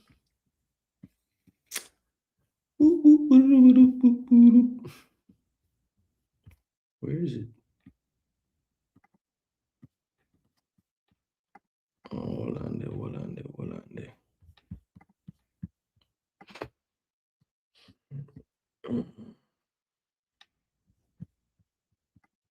Hold on, the people. 1 second. Hit the like button while I find this. Details. Okay, USA, Mexico, Honduras, Panama, Cuba, and Guatemala. But I can't remember them last couple there.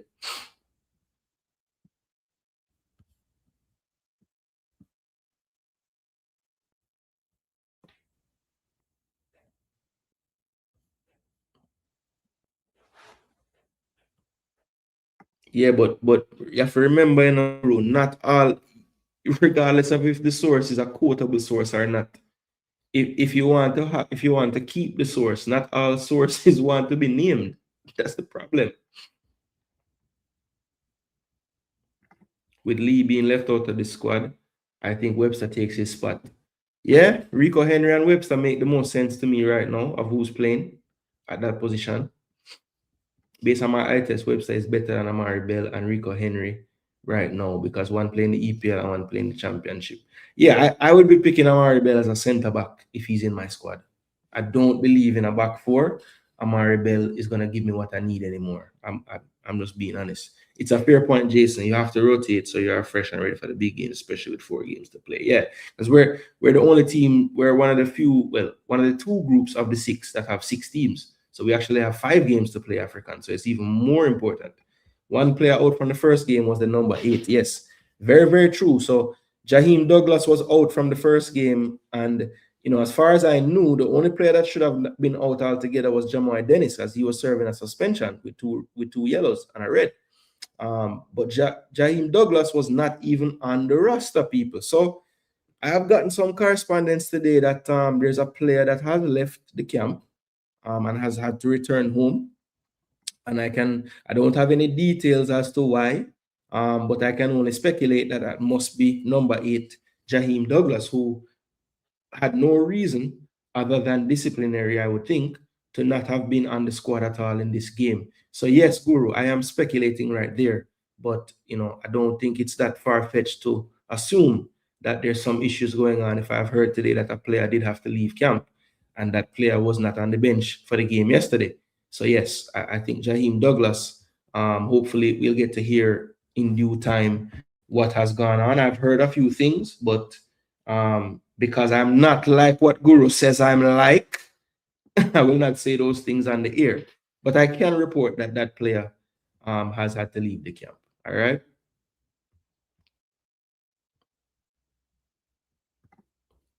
I think the CDM is good, Richard Green. I think he's good. I think he's somebody we should keep track of.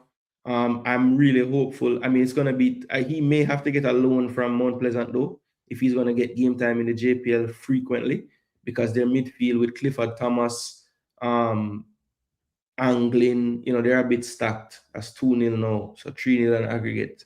So Webster team are get knockout star. Yeah, Panama, Honduras, and Guatemala. Those are the ones I couldn't remember for whatever reason. And Cuba. Cuba, I always forget that Cuba reach up there at this level of the rankings in the U20s. Just, it's not a team that just come to mind. No, Haiti is actually not in the top 6. Yeah, that I wonder too. Okay, so speculation different from deducing. Fair. But I mean, even when you deduce something, whatever you deduce, you still have to speculate and say what you think, So yeah. John Bell, I need to see what happens with him. How did the first week go for him? Because I know he finally left Seattle, which I thought was a good move. Because even though he got game time for Seattle, it just never seemed like Seattle was ever going to have him as a starter. So the fact that he went over to Austin, I was kind of pleased by that, because I figure maybe, that could be a move that could benefit him in terms of game time. Looks like he got 1 minute in the first game of the season so far, when they played Minnesota and they drew 2-2. Yeah, he came on late for Joseph Rosales. So, and I know Rosales is their left back, and a damn good one at that. So, boy, maybe I'm not so happy I'm going to stint interrupted. I think Rosales is the youth from one of the teams we just playing in the qualifiers the other day. Honduras, yeah. Well, played him in the Nations League qualifiers, not the World Cup. But Joseph Rosales, yeah. So yeah, I don't know, man. I don't know if John Bell is above Henry and Webster for that position. Yeah, so when where you say me I speculate upon and other things, you don't think I get some kind of information and deduce something. And a logic me I use this. So why when you like what I say, me use logic, but when you don't like what I say, me I speculate. You see? Me catch you low, brother. You need to be fair, man.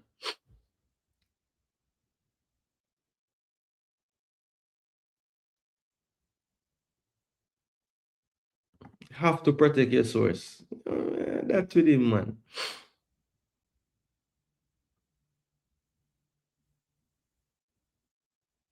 Yeah, I had one. That me try for do. Me don't want nobody feel like them can't speak their mind. With fear of getting ridiculed. I mean, yeah, we might challenge your opinion, which you might take as ridicule or something like that. But we're not gonna just, Webster is like a Gareth Bale, more attacking player. I agree. Webster gonna give you more attacking, because that's one thing since the injury where I don't see Rico get to a level where I see him bombing as forward like he used to. Now is that because the coach don't want it? Or is that because physically him just know, boy, I can't really do that as much as me used to? I don't know.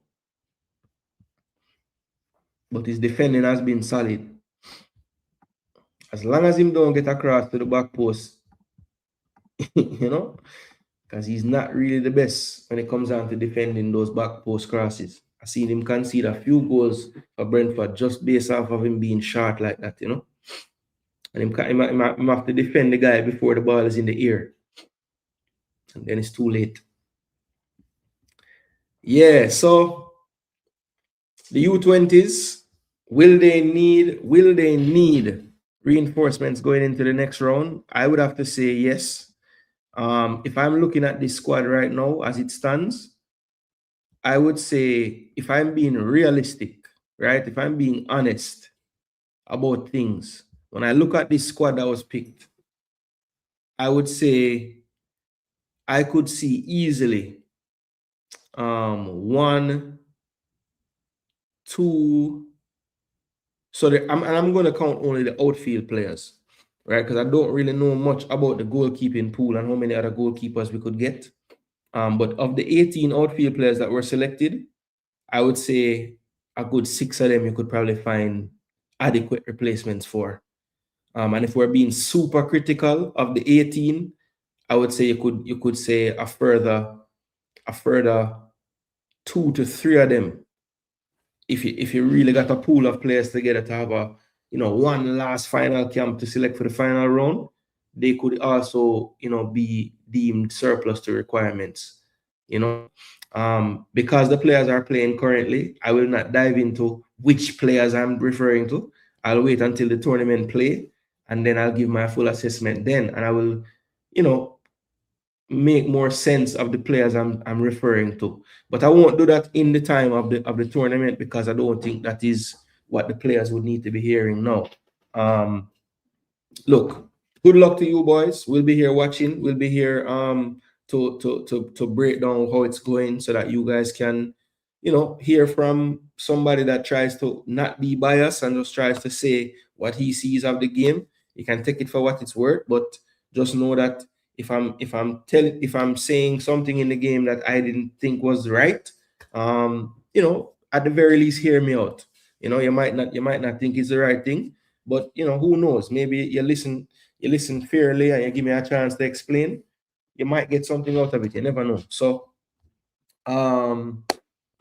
yeah, good luck to the boys. They have 3 more games to come up. Like I said, I don't have the time and the timing to be doing them live, but we definitely will be back, once the games have been played, to give a recap, and hopefully it's a celebratory recap, and we're getting ready for the round, or the final round of the U20 qualifiers, due to come up in July. So that's it for the U20s for now. But as I said, good luck to the boys, and hopefully more of the same continues as far as the results and also the performance, because I will say for the most part the Bonaire game was a bit of a you could tell that it's the a bit of the first game jitters, and just not quite settled in yet. But the second game much better, and apart from a bit of rushed play in the second half, when I think Jamaica just kind of realized that, yeah, we can really give this team 12 if we really stick it to them.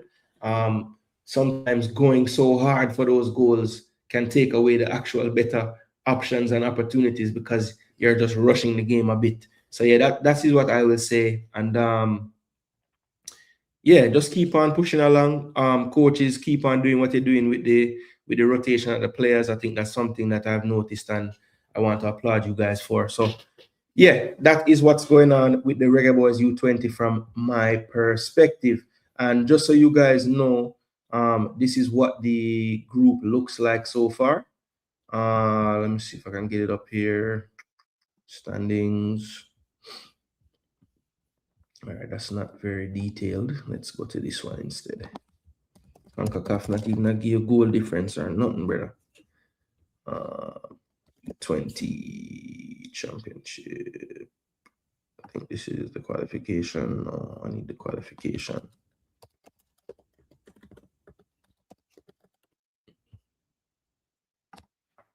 Okay, here we go.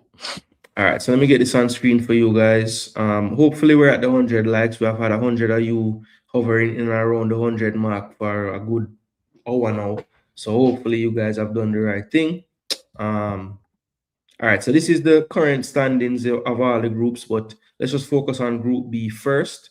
Let's see, boom. So Jamaica is first place after 2 games, 10 goals scored, none against. Puerto Rico in second, 6 goals for, 1 against. And like I said, Puerto Rico have defeated 3-1, they got the win over, no, sorry.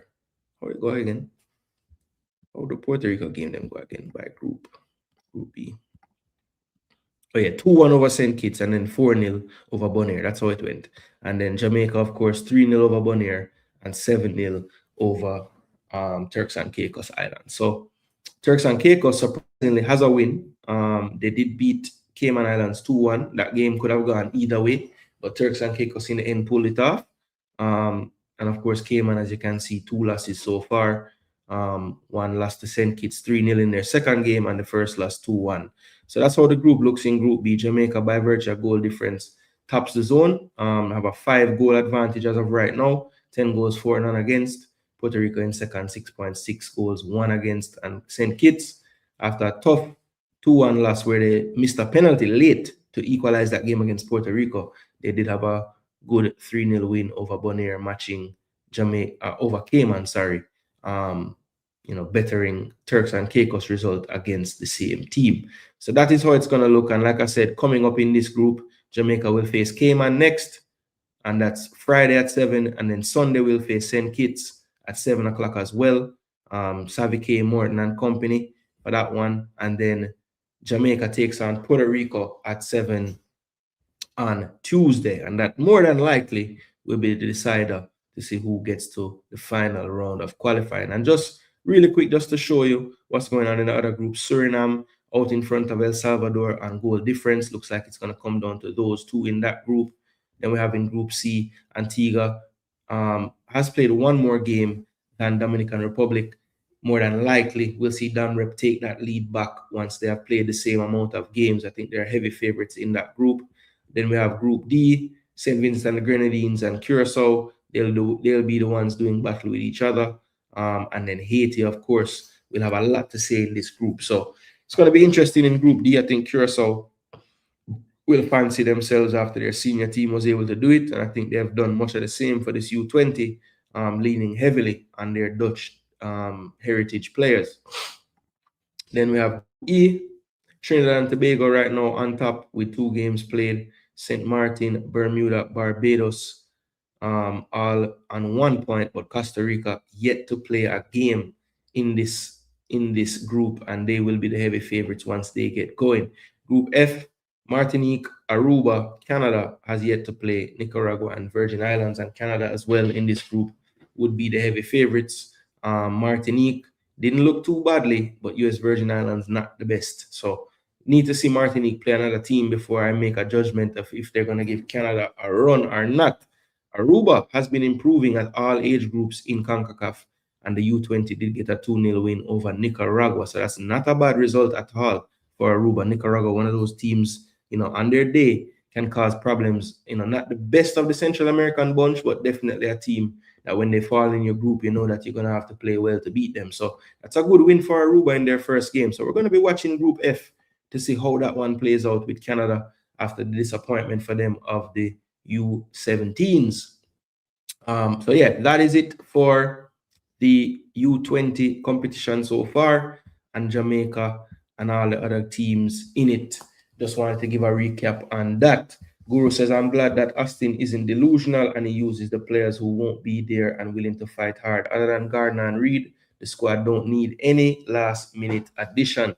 Football Guru, it's not the first time and probably won't be the last, but we disagreed there. CB, them asleep on Webster team. Yeah, man. CB, them not good at all.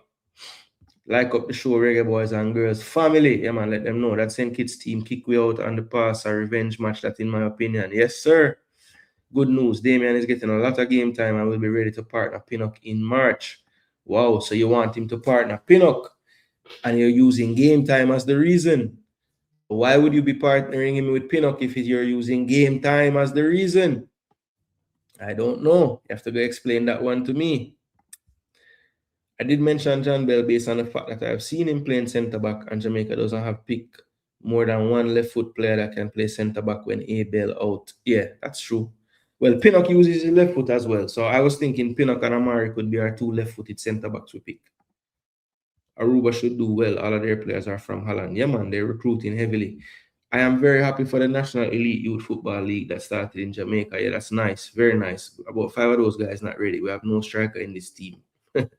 He's better than King.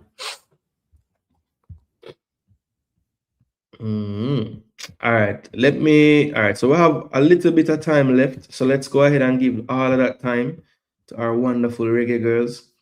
They will be facing Nicaragua coming up here. So let me see if I can get some more detail on this, because I want to show you guys something a little bit more than what I was able to show for the U20. So let me just look at this. Scores, okay. I need to maybe go through the media hub. And I have my credentials, people, so my guru stay there like, man, I just, I'm like a waste man. I talk to man pan corner for real. All right, so the W qualifiers.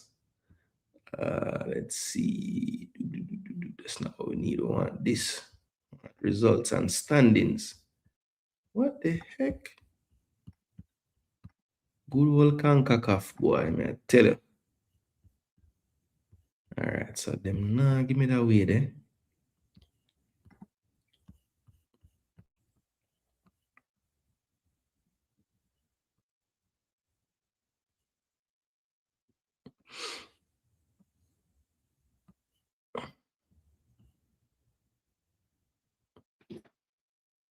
All right, so let me do it this way then, since them now want to give me no chance for showing that.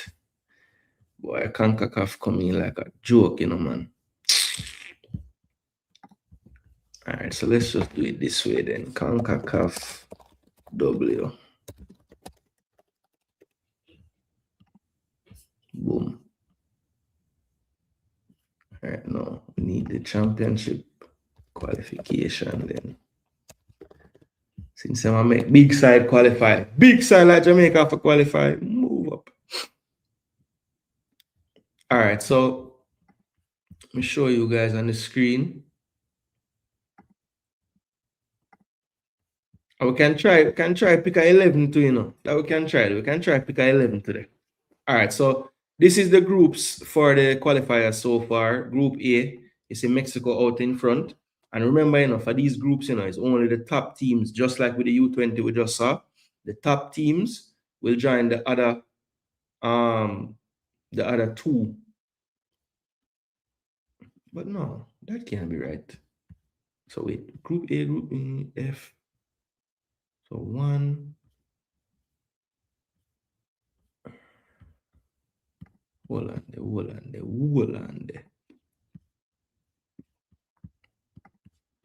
Let me just check something.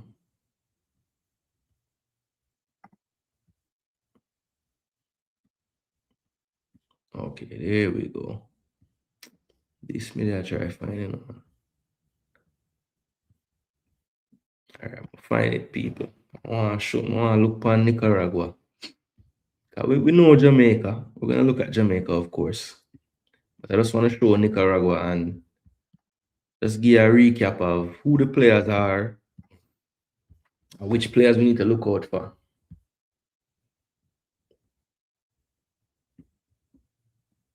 The coaches are in the best position to determine replacement. Reed is a shoo-in. Can't see anyone else that will make a significant difference. People should know that this is not a popularity contest. When are they playing that World Cup qualifier match? It's March the 2nd, so it's on Monday. Yeah, man, I'm going to sofa score. Aruba is a second team that trains in the Netherlands. Mad. All the Dutch Caribbean teams use Holland. Yeah.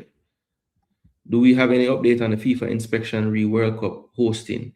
Well, I had one. All that we know is that the president publicly stated that the inspection would have gone well, and while he knows there's a lot of work to be done, the inspection committee was satisfied with the presentation made by the contractors. So now it's just about deadlines for the JFF. I'm sure they will expect. Obviously, this won't be the last inspection. They'll have checks as they go throughout the process, benchmarks that they'd want to meet by certain times. And once they get to those dates, they'll probably inspect again, and they'll be able to, grade them as to if they're doing it at the pace at which they said they were going to do it.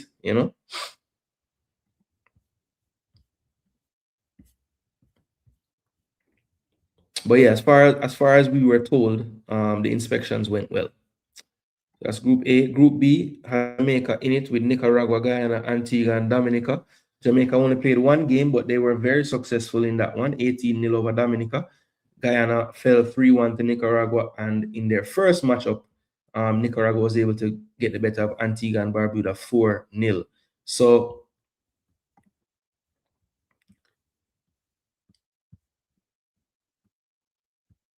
if we take a look at Nicaragua, and we just look at their results, in the first matchup when they played Antigua,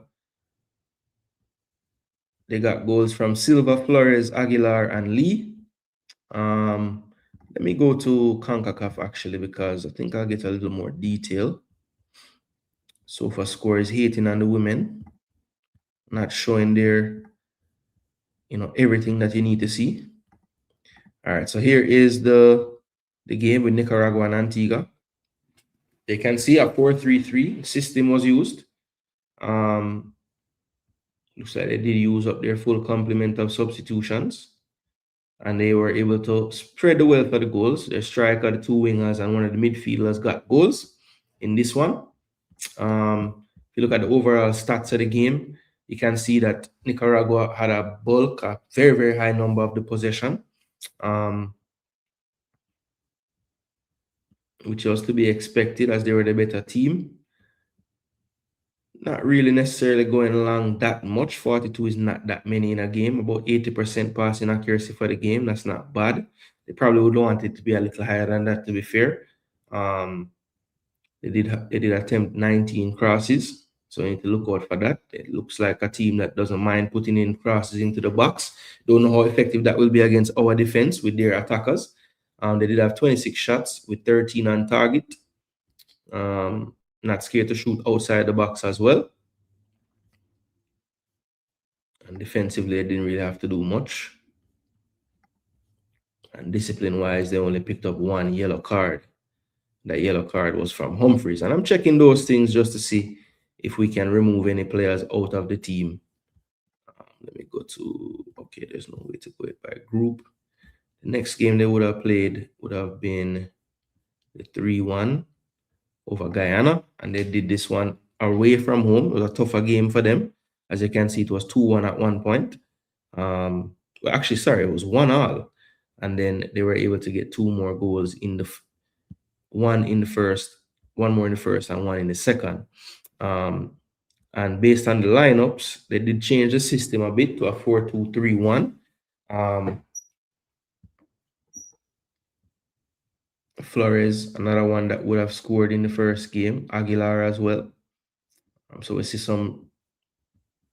So it looks like the attacking players the most likely to get the goals, which is to be expected. They're closest to the goal. And they did concede a goal to Vincent in this game as well.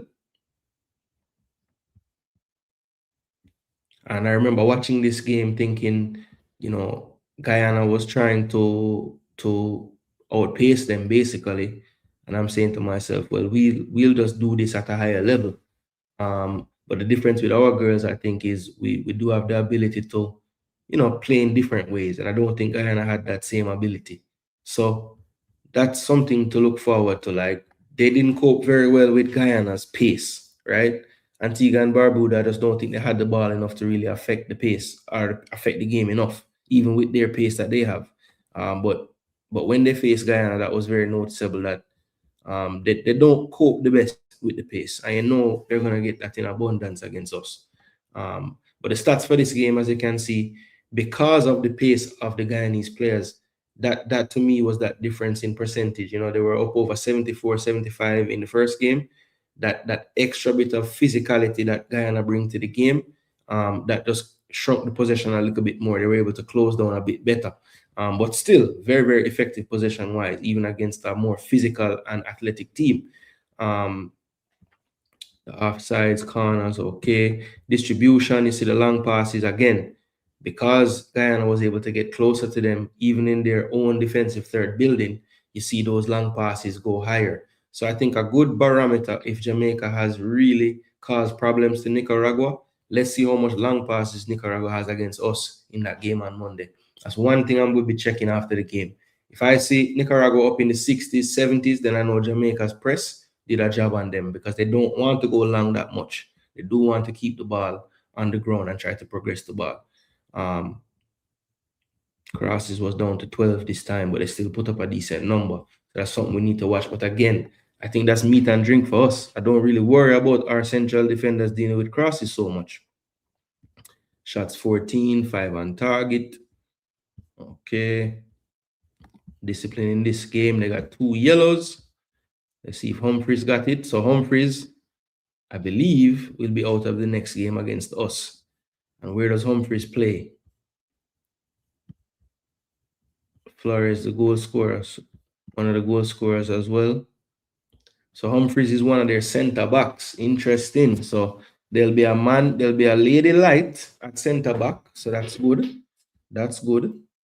I haven't seen any center back changes made in the first 2 games for them. So we'll need to try to research and see which one of these players would actually fill in for Humphreys at center back.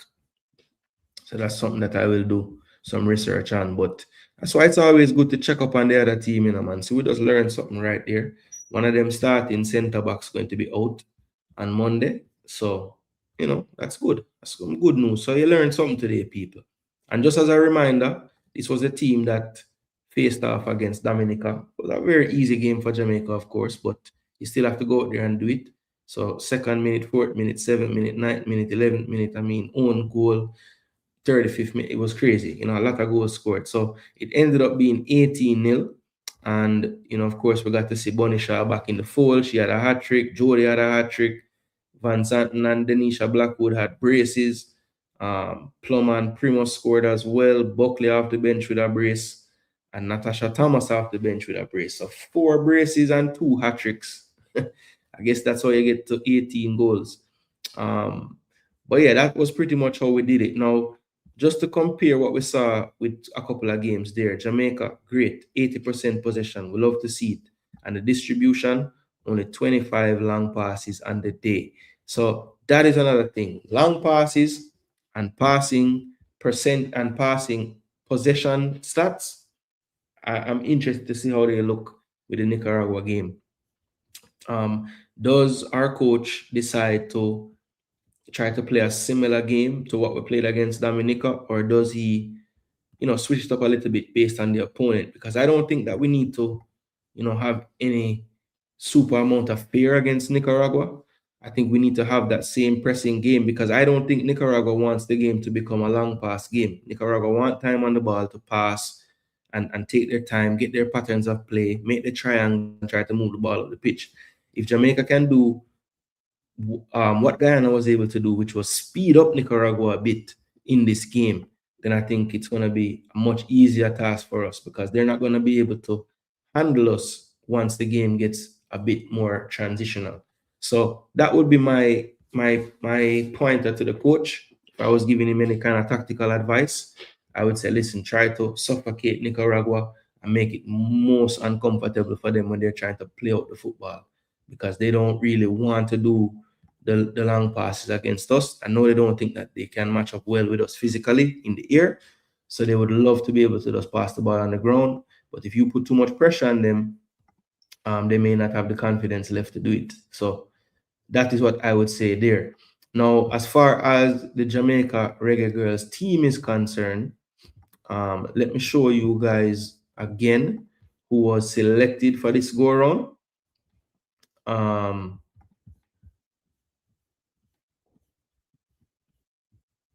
Let me show you guys who was selected for this go around.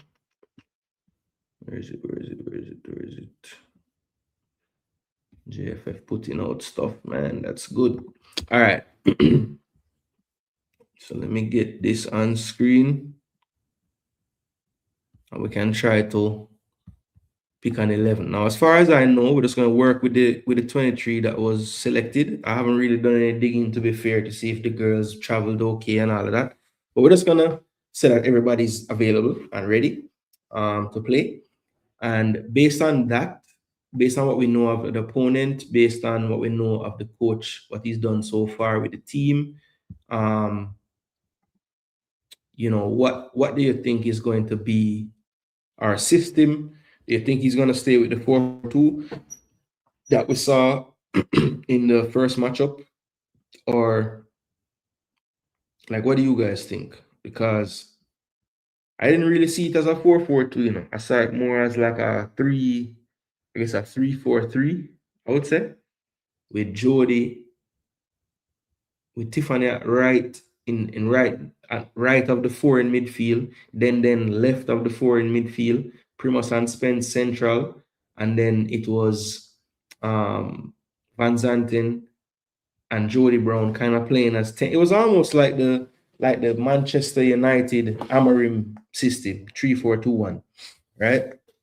Would you stick with that for this game? Because, you know, I do think that we may not have natural left and right backs in the team, but we have a lot of center backs. So maybe that's something that moving forward the coach can just stick with, because I think it just fits our personnel better, right? So when you look at our squad, and you analyze it, are you guys seeing this? Okay, good. When you look at the squad, right? Sydney Snyder, Spencer, Leah Brooks. You know, I would start Becky. You know, not getting the most minutes, but to be fair, neither is Sydney Snyder, who's playing in our league now. But I think the league hasn't quite started back up yet. So I mean, she's kind of in her off season at this point. Tampa Bay Sun. Okay, so they did have a game. Okay, so they actually, so Tampa Bay Sun. Oh, so so their season actually is a 25-26 season. So she's in the middle of her season. Okay. But she's not. No, she's been starting. She didn't play from December the 20th to January the 31st. She got back onto the bench. So does that mean that she...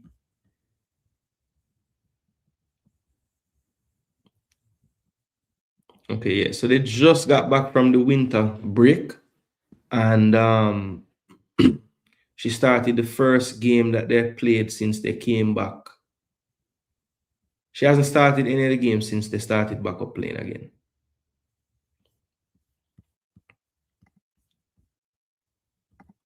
Now, prior to that, she was the starting goalkeeper.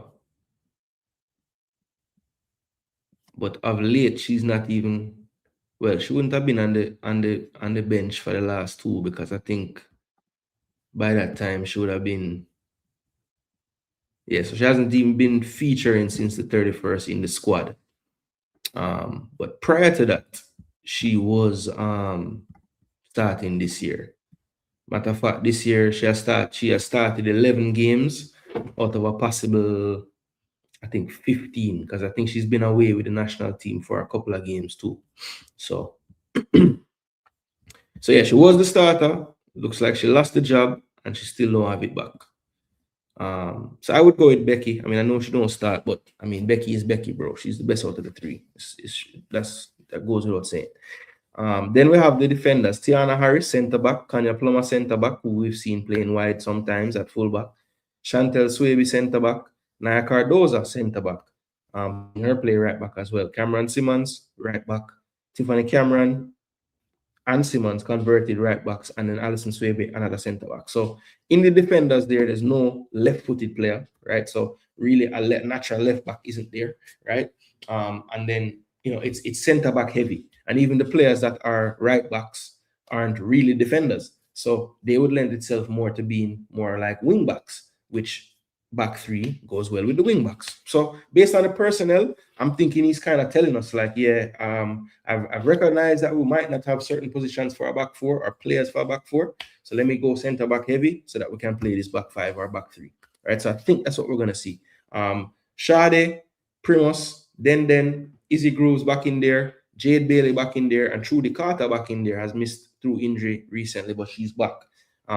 Forwards, we have Kayla McKinney, Chanel Buckley, Natasha Thomas, Shania Hales, Soleil Washington back in the fold after getting her move to the NWSL, and Mimi Van Zanten back again, played really well in the game, but everybody played good in the Dominica game, to be fair. And Khadija Bonishaw, people were all worried about the World Cup qualifiers. Is she going to come? Is she going to come for all of these?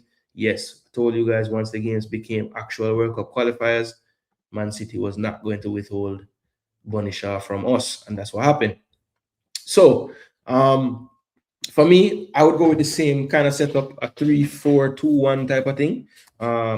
Could be 3-4-3 as well, because I think some of the players can operate as wingers or a little more central. So that just depends on what the coach wants to do there. If he sees anything tactically from the opponent perspective that would make it make more sense to play with actual wingers than more inside forward type players with Bonishaw. But for me, I would go with Harris. Probably go with Harris, Plummer, and Chantel. I think Allison has been playing in the second division in England. But I would probably go with Harris and the Swaby sisters, to be fair. Harris and the Swaby sisters, I would have Naya and Kanya in reserve. Then for the fullbacks or the wing backs position, I would say then on the left, I would say it's a toss-up for me between Cameron and Simmons, but I would probably give Cameron the nod at the right position on the right-hand side. Also because I think Cameron can give you something other places on the pitch. So maybe I would save her to see who is playing well in all the areas to make the decision of where she plays if she comes on. So that's probably what I would do on that, those first 5 players. Then moving into midfield now, I think Primus is a sure starter in that midfield currently. Captain in our team at club level and always puts in a good shift for Jamaica, to be fair. People might not like her that much because she don't really do much flashy things in the park, but we need those type of players for the balance of the team. And it's gonna be tough because to me, when you look at this midfield, the only other player that is combative in that area is Izzy Grooves and Bailey. So it would probably be one of those two partnering her, but I love Sade's ball handling in that midfield area. Whether she can be that kind of deeper line player and do what's required defensively, it still remains to be seen. But I love how she progressed the ball in the midfield for us. She's a good ball handler, and I like the way she plays technically with the football. I just think her in midfield, we just need to learn more about what she's like off the football to see if she can be that complete package for us in that midfield. Trudy Carter, I think she might be in line to start, but maybe if she does start, it will be more in that inside forward role. I think that will be dependent upon what system he decides to go with, whether he goes with 2 wingers with Bonnie, or he kind of tucks them more infield like he did in the game against Dominica. But up front, Khadija Bonishaw, I would expect to start. He could also tweak the system to play a 3-5-2 and play the likes of a Thomas and Bonishaw together, or a McKenna and Bonishaw together. But me personally, I would stick with that 3-4-2-1. Something about it, I think what I liked about it more than anything is sometimes when Bonnie plays for Jamaica, she's so isolated that she can't even do what she does best, which is like play as a foil off of other players, right? So I love that. Hopefully it was conscious why he would have done it, and having Jodie Brown and Mimi closer to her just lended itself to much better combinations in the final third. And again, it was Dominica, so we need to see that in practice against a team like Nicaragua. That's going to be more of a test. But I liked what it looked like, just regardless of the opponent, having more players around Bonnie and not having her so isolated, right? So that's why I would maybe try that system again in this game and really see how does it work against this type of opponent, a much better one, right? No disrespect to Dominica. But I would say Bunny Shaw, Mimi to me, earn a start. And it just depends on how the system looks. But if he's playing with those narrower players, with Bunny, I would probably go ahead and give the start as well to Thomas. So I would start Mimi, Natasha Thomas, and Bunny. And that's what I would do. That's what I would do. I keep saying Mimi, but I'm meaning to say Kiki, people. My bad. Mimi is on the mind because I would love to see her in my midfield because she, to me, would be a perfect partner to anybody in that two in the midfield. I know she's a right back by trade, and having Mimi as well could open up the option of playing a back four because we know she can play on that left hand side. She's very very two-footed as a player. So yeah, Mimi, do the right thing, my girl. Do the right thing. Your sister already repping. Come and play with sis. Come and play with big sis.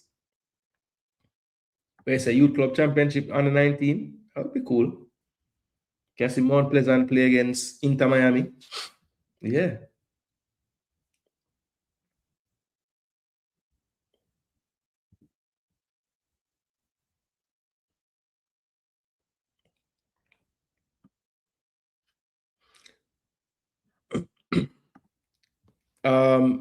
In the sense that the club didn't release him, no, he's not available.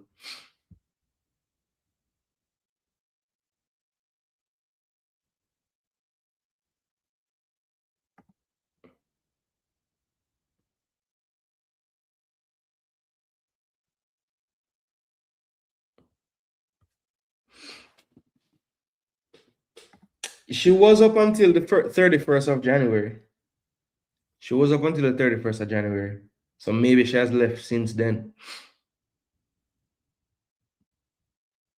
We should follow speed criteria for the women too.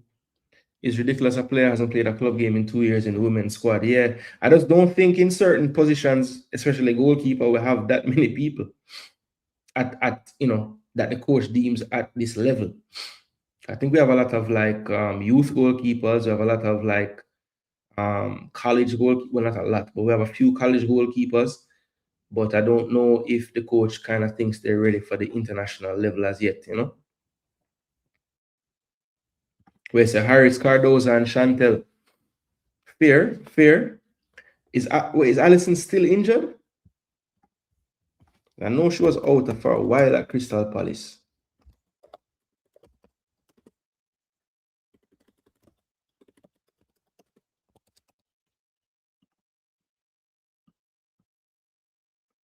Oh man, Allison. Okay, so she just now coming back. She get 2 games off the bench so far. So yeah, it's a bit close for her still. You might be right. You might have to go with Naya for sure. Or Plummer. Because I think Plummer is playing in her leagues. Check her league. She's still over there in a wait name there. In Turkey.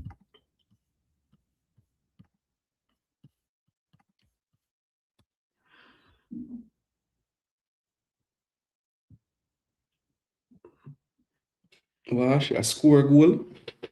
What you say? What you say?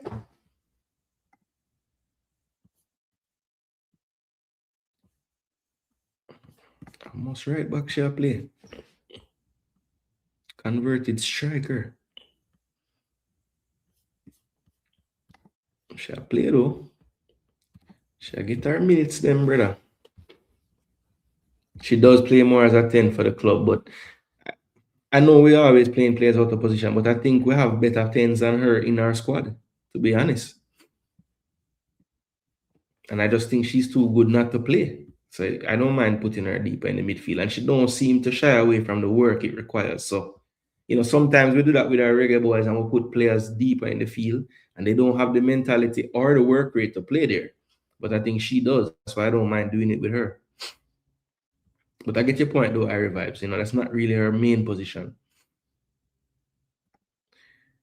I just know that he was doing the press conference. So I just know that he was doing the press conference. I would like to think she is because I don't see how, if she's available or wanting to come, she doesn't get the call. and then we called Cameron and Sully and not her, because that just don't make no sense. We say Allison just looking shaky. All right, fair enough. I don't know.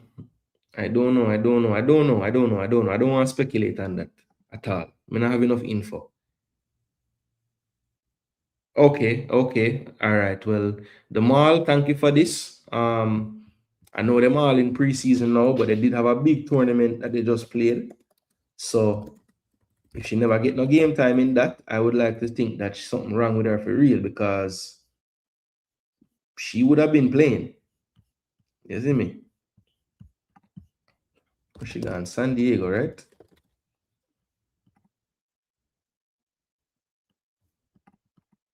San Diego Wave. Yeah. Oh, Jonas is them coach. Yo, Jonas used to coach Arsenal, you know? Okay, so this Coachella tournament is where I talk about now. So Denver Summit, give them 5-2. My gosh. What a beat down in the get, man. I'm not sure on a lineup though. Sure.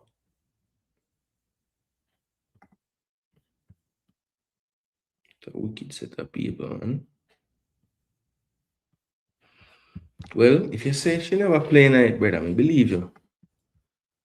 I believe you. Problem we have with the men's team, we don't have that with the women team about that for our players. Yeah, Jamrock, I explained this the other day. I said I think it's because the women's league is not respected in Jamaica like the JPL is by Jamaicans.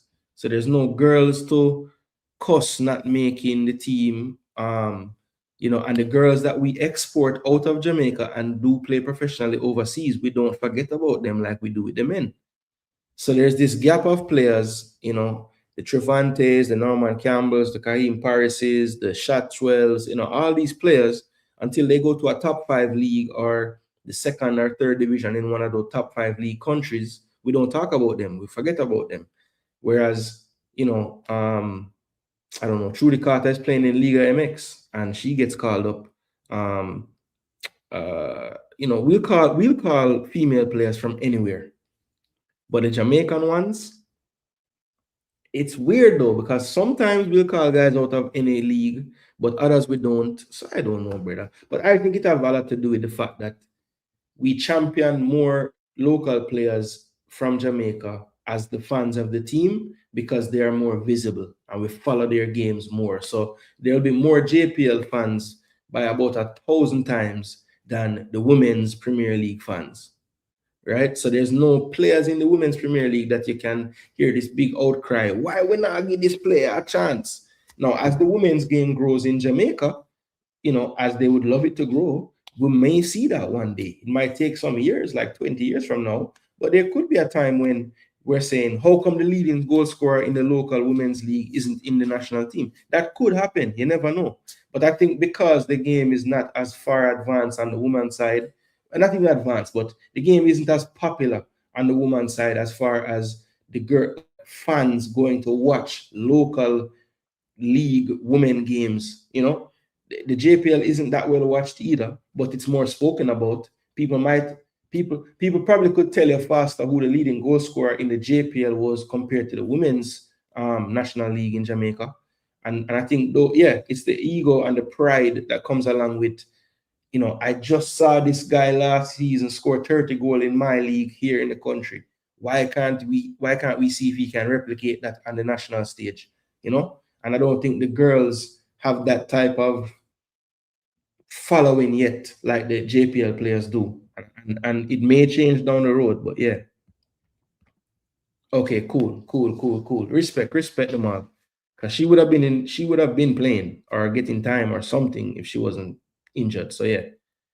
And here's the thing, right? I missed the press conference, and to be totally honest, so much football I've been playing and things I've been doing, I've never gone back to watch that full press conference with Busby, So he may have very well said something. I know Spence is injured and I know Jody Brown is injured. I did hear that much in the press conference. How was Haiti able to appoint Pia Sonhage as their coach? She probably took it on a I'm sure she's not getting paid as much as she could. And I think she probably is paying on. She's getting paid on a when we qualify. I would like to get this out of the money type of thing because they can't afford her for what she's worth and what she's done in the game. But I can tell you this: she looks at that Haiti team and she looks at Dumernay and says, "Shoot, yes, thank you. I'll go coach that team." You know what I'm saying? I would love for Pearson Hager to come coach our team because I'm sure there's coaches out there that look at our squad and say, "Huh, Bonnie Shaw and these youngsters coming through. Thank you very much. I'll coach that team." But yeah, we'll see. We'll see if it's gonna take us to make the World Cup again for the JFF to reevaluate whether or not they'd like to stick with our current coach. Mimi has played, I want to say it was 2 separate windows. So that should have been about 2 games.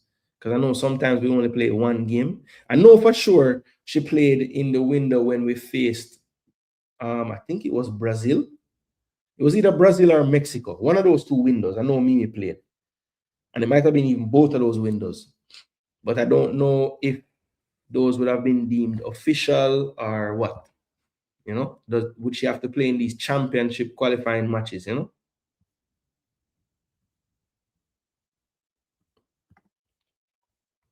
More honest to themselves and are okay with the better players being selected. Yeah, that's true. But I think the fans also are more honest about the girls too. Haiti sure able to do a lot of stuff we can't despite their challenges. Yeah, bro. Talk about resourcefulness.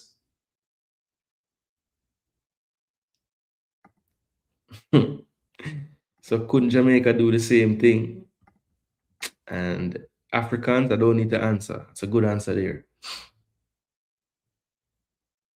Yeah, yes. I mean, bro, nobody can tell me that Pearson Hage don't have that job. It's not 90 to 95% down to the fact that Dumernay and the team. Dumernay is the type of player can literally build a team around to go far in the World Cup, you know.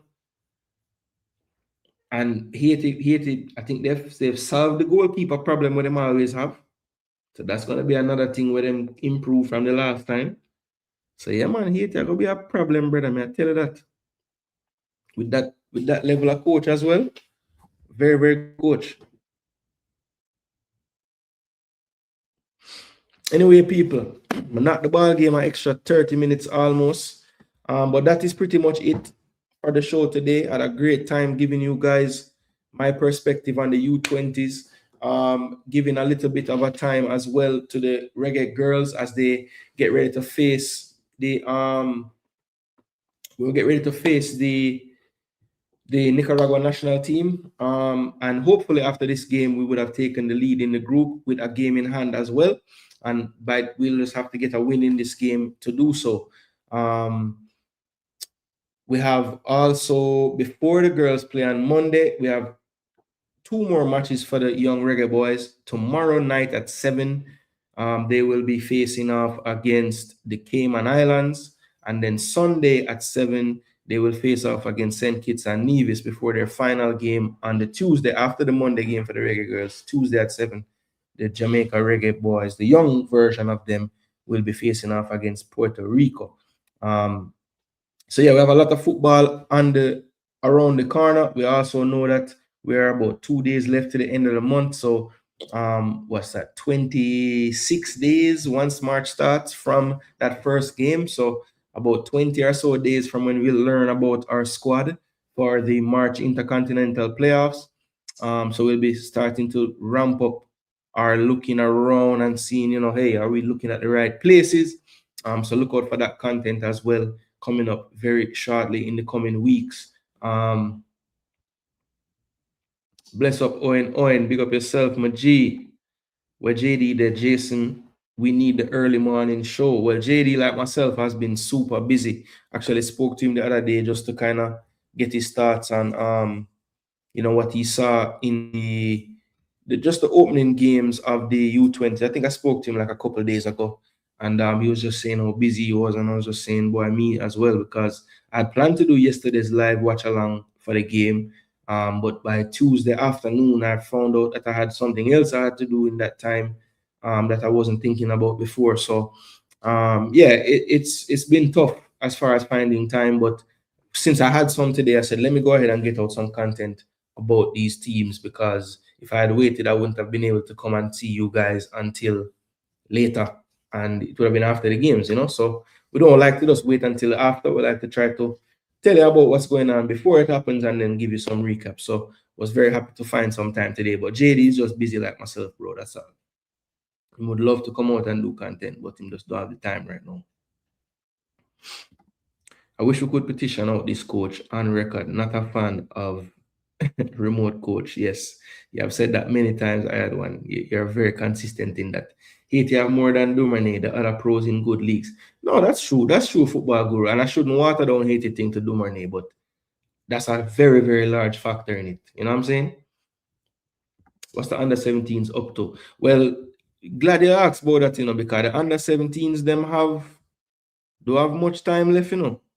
The girls, that is, you know, because their second round is coming up too. Let me see if I can find it. So the girls' second round. Oh, it's not there. Hold on. Where is it? Where is it? Where is it?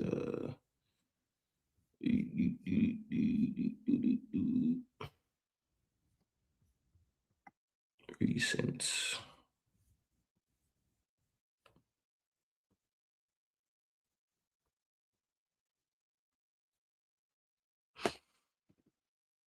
Where is it, man?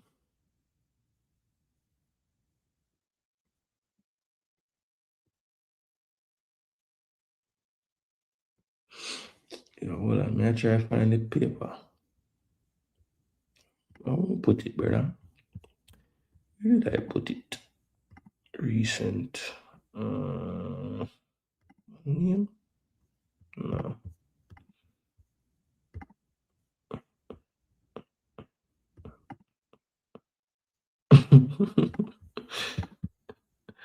I open the wrong things.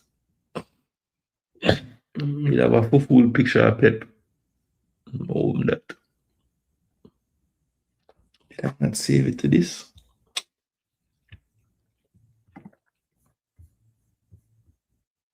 I'm no way there. No way there. No way there. Here it is.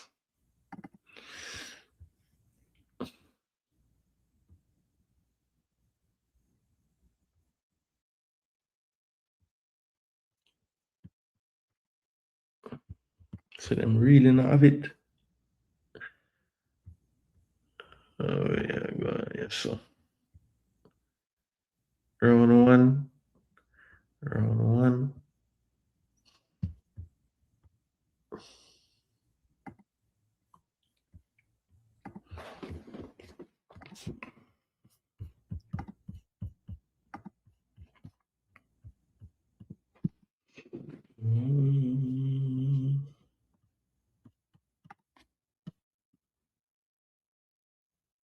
Ooh, it's coming up, you know.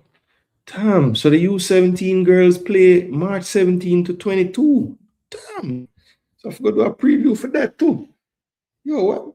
Well, I thought that was later down in the year. Well, that makes sense because the World Cup is the end of the year. Yeah, March 17. Yo, I never even remember. Say so fast.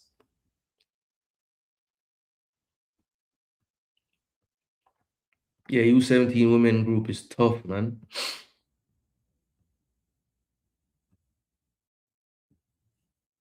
Tough. Yeah, man. Che is considering us. Che just wasn't able to be released from club for the first round. Those teams were not superior. Oh, see why I said that. We know JD would say both teams, the U20 kill, were superior. We don't know what he would have said.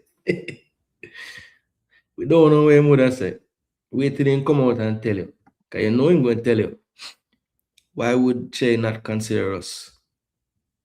Che British, right? Well, he's born there. He's born there. As soon as the local female league becomes more popular, you'll hear it. Yeah, that's what I think as well, J Ross. It's gonna be a time when that comes as well. You think Bibi gonna let Che not rep JA kiss my teeth? It's not up to Bibi still, you know. This is very pancake versus waffle response. I was asking if he is. I did because I record a gardener son that. Yeah, yeah, it's not really up to Bibi still, but I mean, yeah, he's an influence, I'm sure. It's like a reprogram response at this point. Man, them have no original thoughts or ideas. I know him born in England, yeah. Carl say he would choose JA over England. Well, that's a good damn question, you know. Oral Tracy said it. When the girls went on to strike, he said most of these girls are not Jamaican. I'm telling you, man, it's like if you blink, you miss everything. Che grew up in JA, you know that, right? Where do you think he relate with? He can't make England side right now, so where would he go? Yeah, she was asking though, for real. And he's saying he's listing things for you to think. Okay, cool. He's one of the main ones. Man consistently has some of the dumbest takes. Yet he still has a huge following. Says a lot about the audience. Yeah, look, it's a polarizing topic, and it's a very black or white thing. You know, there's no middle ground. You know, me as somebody that try to speak objectively about both things, no matter what, depending on who want to cuss me that day, like Guru said that I'm just like everybody else, and you know, those who champion overseas players say that I'm too apologetic to the local players. So it's kind of like I guess it's akin to how them said Drake feels, you know, like him don't belong to either side. It's the same thing. Anyway, people, big up on yourselves, you know. We could have this conversation another 2.5 hours, I'm sure, but my life does not allow for that. So we have other things we have to take care of, and that's what we're gonna go do now. So big up on yourselves, people. Thanks so much for tuning in. I'm Jason Gooner. This is Jason Gooner TV, and until next time. Come on, Jamaica! You new U17 format when? Big up, big up, big up. Can we qualify for some more tournaments? We're gonna try. Big up, people. We'll be back.